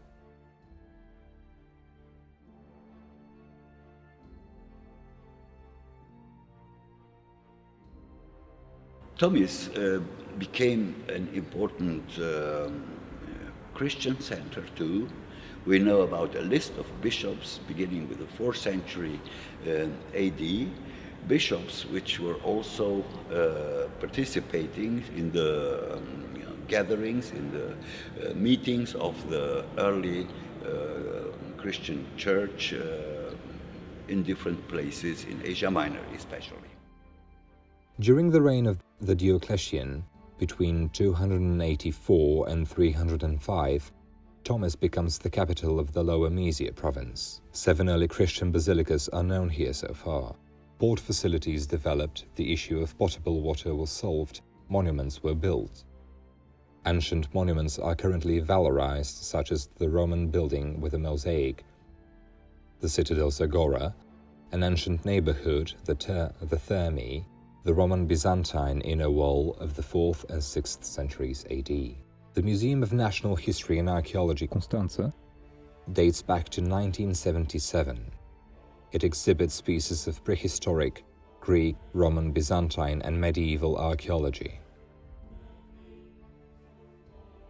In 2 halls, located on the ground floor of the museum, are reunified the archaeological monuments of outstanding value, rare and uniquely representative for the Roman dwelling stage. Respectively for the Roman Empire, art and culture. The collection of Tanagra statues from early Hellenistic and Roman times, anthropomorphic ceramic pots or Dionysial representations, the Tomitan sculpture treasure discovered in 1962, the goddess Isis bust, the double act of the goddess Nemesis, the statue group Fortuna with Pontos, the statue of serpent Glycon, etc. The collection of imperial portraits, Antonius Pius Caracalla, Gordian III, Philip Arab, Constantine. Collections of gold ornaments, such as rings, earrings, bracelets, pendants, crosses, gemstones and cameos. The treasure of silver pots discovered at Sukidava Springs. Other Roman period artifacts include epigraphic documents, stamped bricks, milieu pillars, architectural elements, agricultural tools, various ceramic materials, among which the collection of litter, sculpture, votive and funeral, busts of citizens, a solar dial, representations of divinities such as Venus, Apollo, Hercules, Cybele, the Thracian Knight, portraits and funeral stars.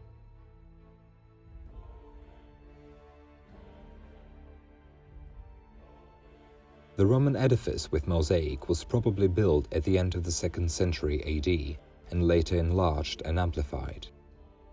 The mosaic pavement was made in the 4th century, the ensemble functioning long after the Aurelian retreat until the beginning of the 7th century.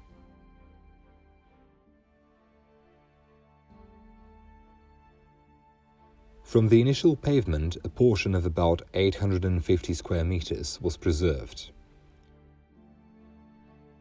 The ensemble also includes rooms that served as warehouses or workshops in the ancient times. In the Roman era, the edifice is in the immediate vicinity of the ancient port. The museistic arrangements shelter collections of merchandise from ships found in the building's storehouses, anchors, ingots, weighs, amphoras with paints and resins, statuettes, collections of mosaics, marble planks, polychrome mosaic, pyramid heads. Previous epigraphic monuments discovered in different centers in Dobruja are displayed in the former storehouses. The mosaic-paved edifice is located on Terrace B.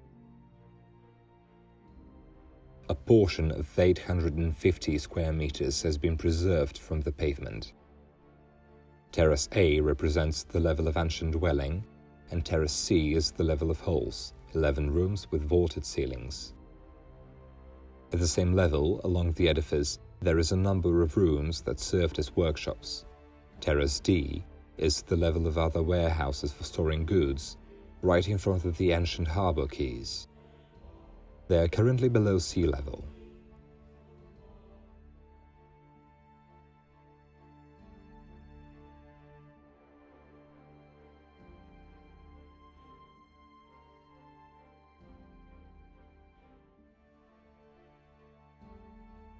The Tomis Ancient Festival aims at promoting the ancient lifestyle as well as the Roman cultural and historical heritage of the area and the ancient city of Tomis.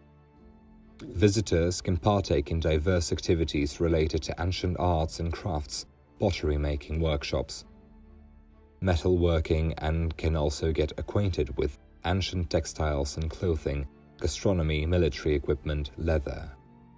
The program includes music and dance performances as well as cultural excursions to the historic part of Constanta.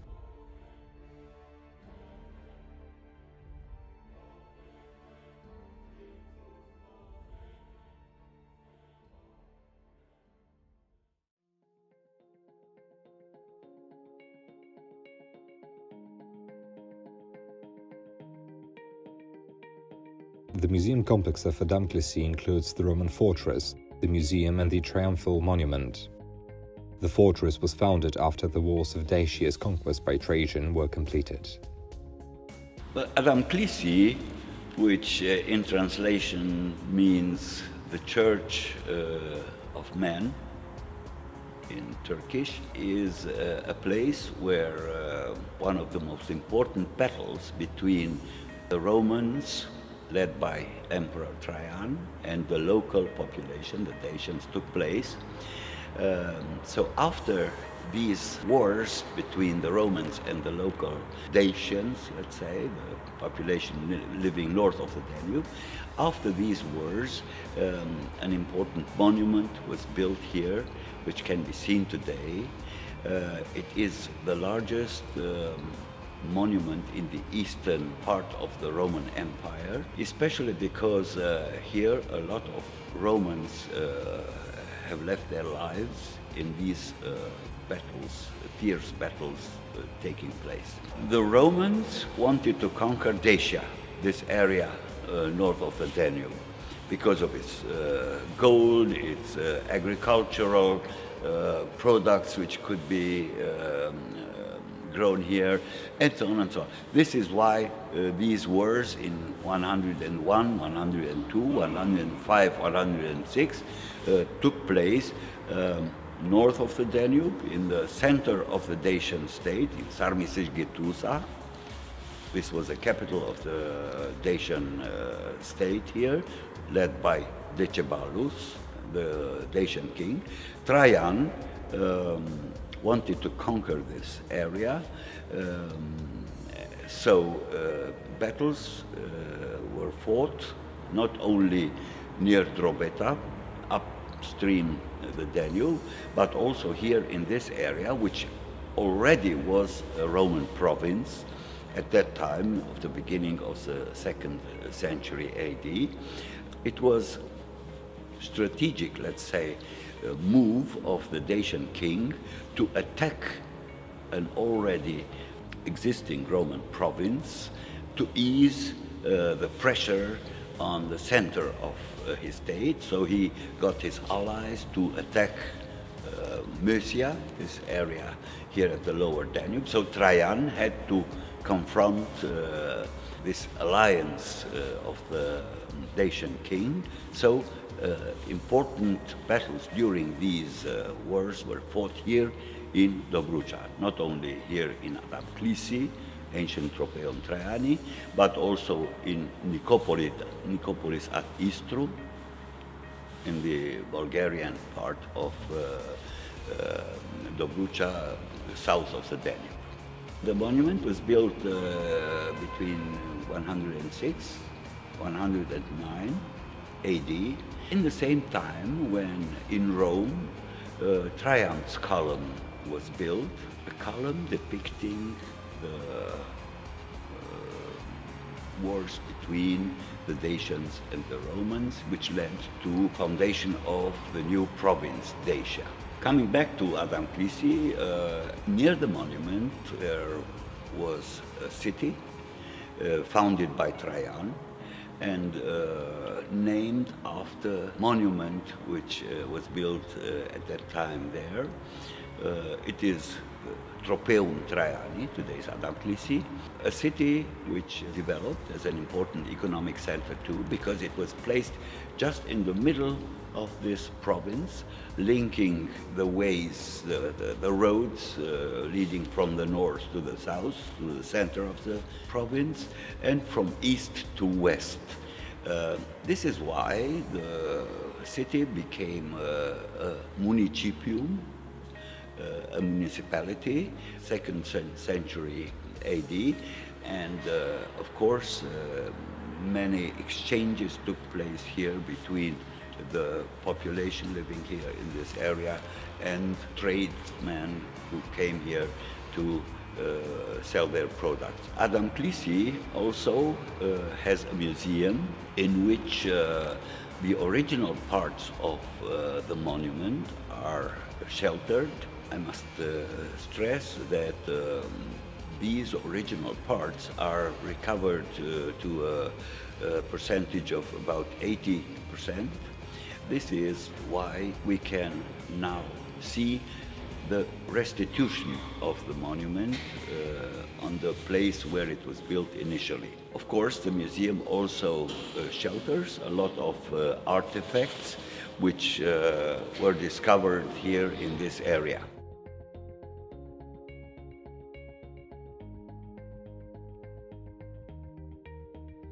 Grigore Tokilescu said that the monument was a birth certificate of the Romanian people.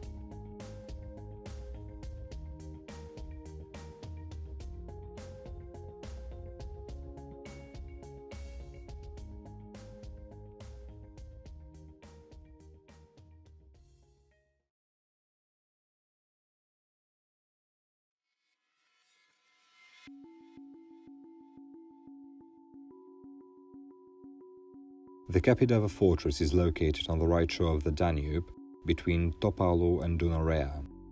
The fortress can be reached by using either the road from Hârșova, E61, or the road from Cernavodă, the Fetești-Cernavodă highway.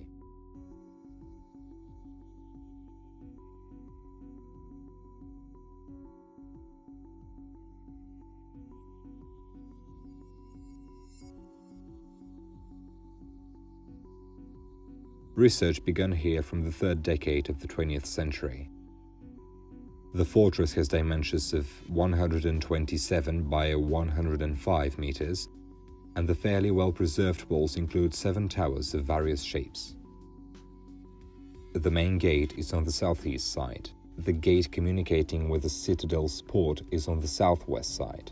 It was erected from the times of the Trajan by sections of the 5 Macedonica and 11 Claudia legions and the beginning of the 2nd century AD as a component of the Danube border. The name is due to the fact that Dava meant turn place in the Dacian language.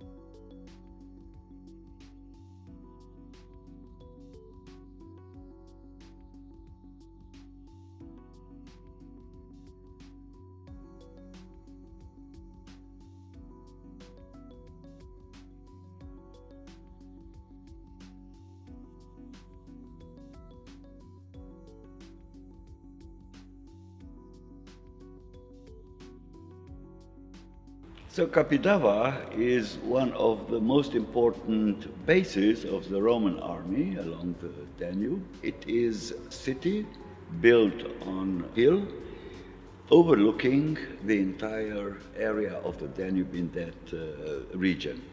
It was also a point where the Danube could be crossed, and this made it a very important economic center too.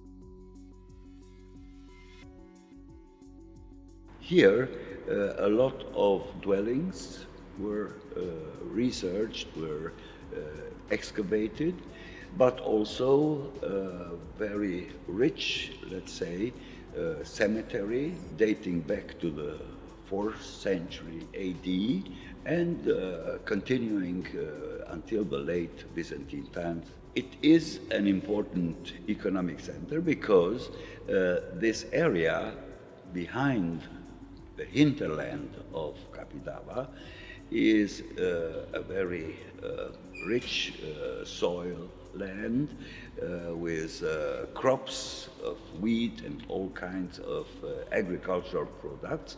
So it had also an area, let's say, behind the city, there was an area in which other little settlements were found, especially with agricultural character. Capidava was also a base of the Byzantine fleet on the Danube, because we know from historical sources that the Byzantines patrolled the Danube in the late 9th, 10th, 11th century to defend this line against people coming from the north.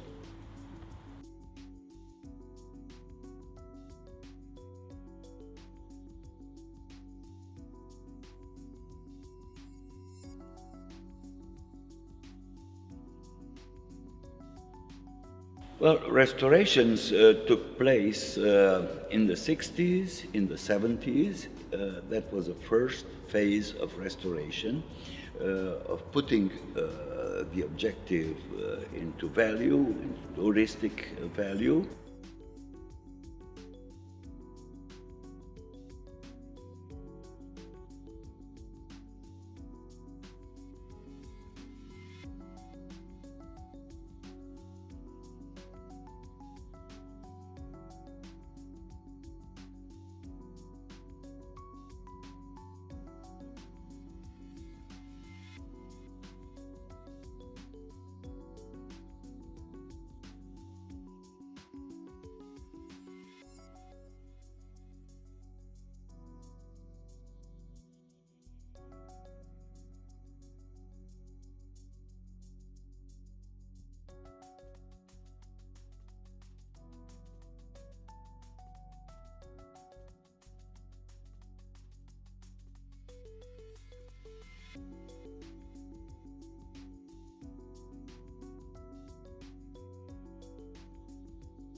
In the heart of Constanta, there is a small town called Histria, a Greek colony established in the 7th century BC by colonists from Milet. Histria evolved during the Hellenic and Roman period until the 7th century AD.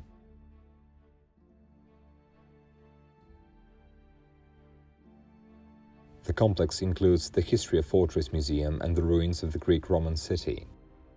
Histria was discovered by the archaeologist Vasil Parvan in 1914, and archaeological research has not been interrupted ever since.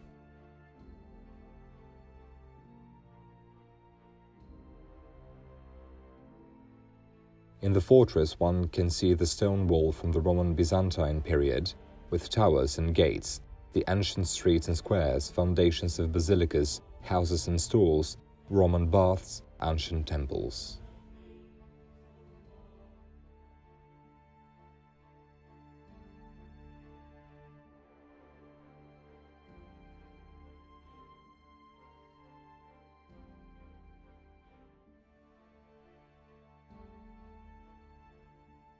One of the oldest cities here at the Black Sea coast is Histria, which was founded by Greek colonists coming from Milet in the 7th century BC.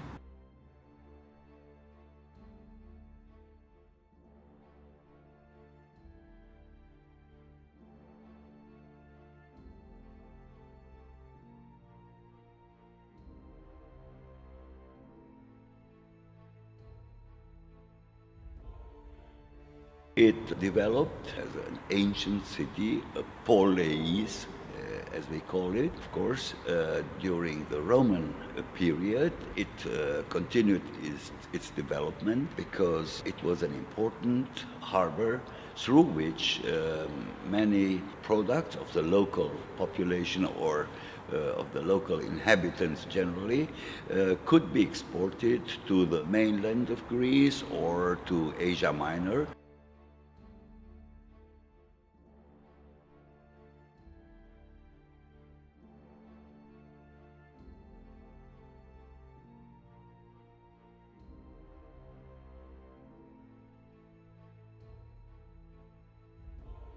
It was an economic center too, next to its important cultural role it played.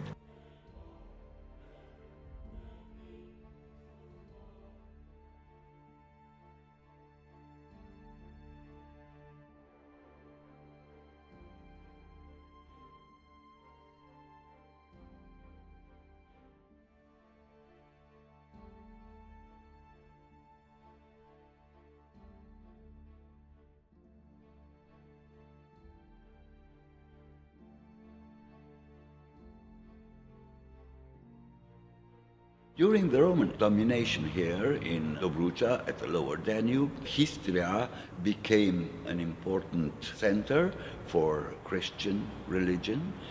We know that there was a bishop here, one of the first bishops here at the Black Sea coast.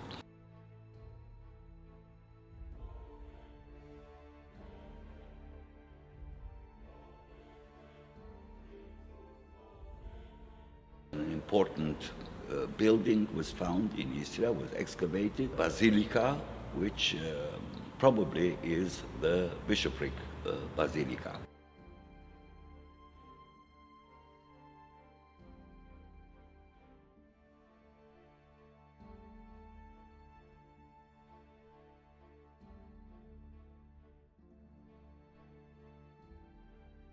The Romans didn't interfere too much in the inner life, let's say, of these cities at the Black Sea coast. So we find inscriptions in Greek and in Latin.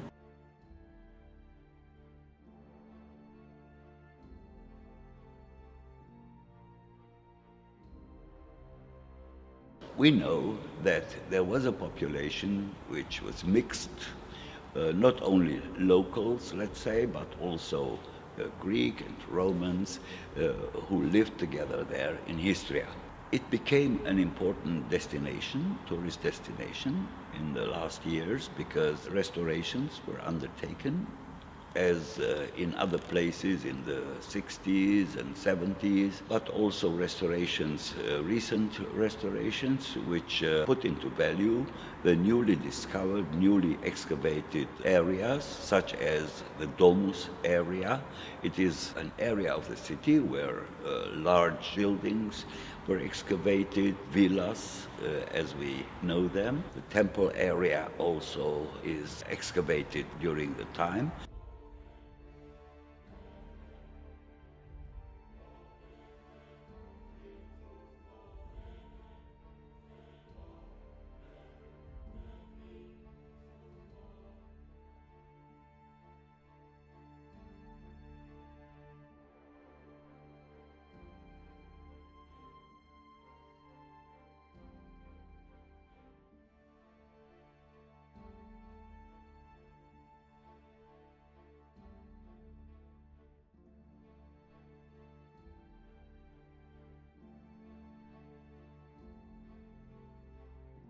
The museum in Histria was firstly organized in a little building next to the excavation site, and later on, in the 80s, the large museum, which can be seen now, was built.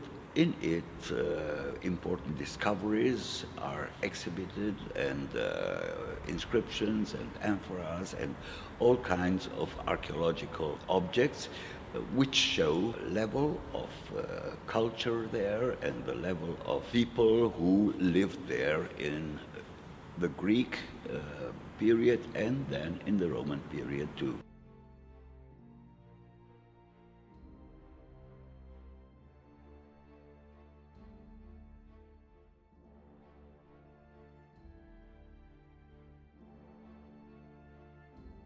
Established in 1982 and subordinated to the National History and Archaeology Museum of Constanta, the museum exhibits items of Greek, Roman and Byzantine archaeology proceedings from the research in Histria and around.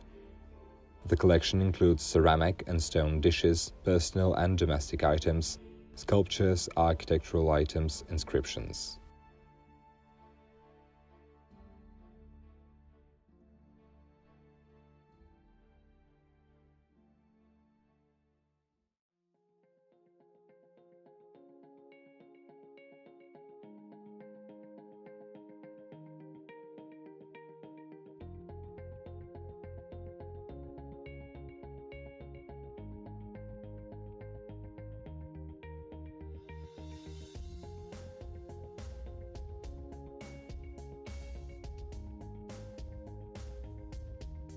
Calatis is the southernmost of the Greek colonies on the Romanian seaside. It was founded by colonists from Pontic Heraclea in the 4th century BC. It is the only Dorian colony with an oligarchic social system. In 262 BC had a conflict with Thomas, who was helped by the Byzantine fleet. During the 3rd–6th centuries AD, there were built public buildings, basilicas, and the walls of the enclosure.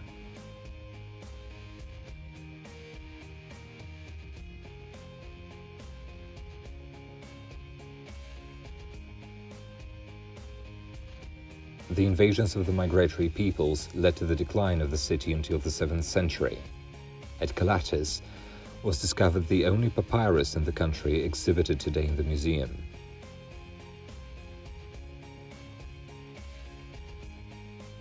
The ancient harbour of Calatis, as well as a part of the ancient polis, are currently below the Black Sea level.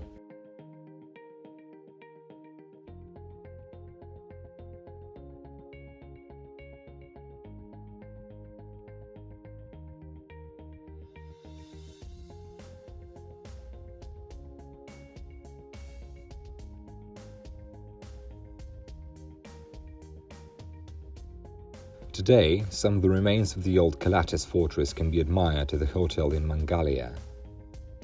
The vestiges were brought to light in 1993 on the occasion of repair and construction works.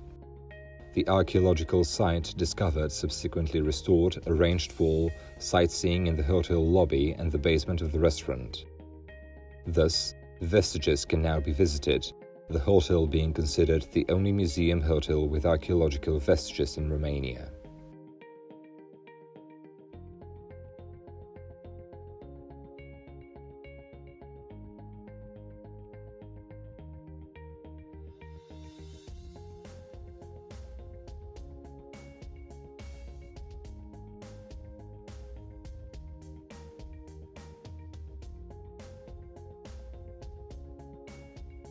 Another landmark in the area is the Carsium Roman fortress. It was built in the 1st century AD on the site of a Getic settlement.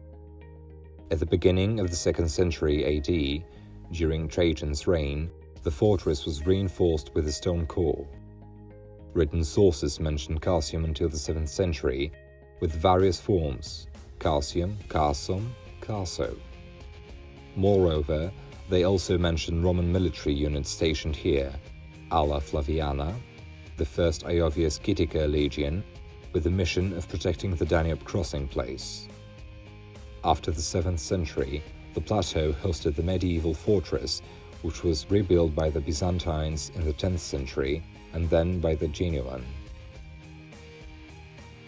A port facility was also operational during all historical periods. A wall of the fortress, about 40 meters high, can still be observed nowadays towards the Danube.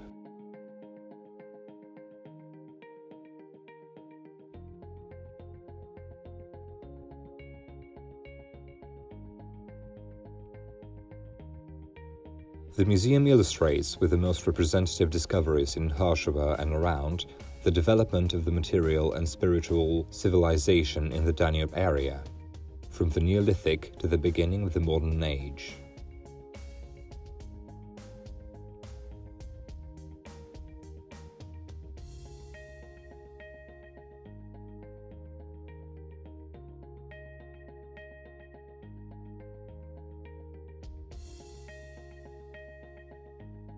Outstanding items are exhibited, some of which were presented in international or national exhibitions typical for Neolithic cultures, such as Hamangia or Gumelnita, for the culture of the Metal Age, for Roman, Byzantine and medieval civilization.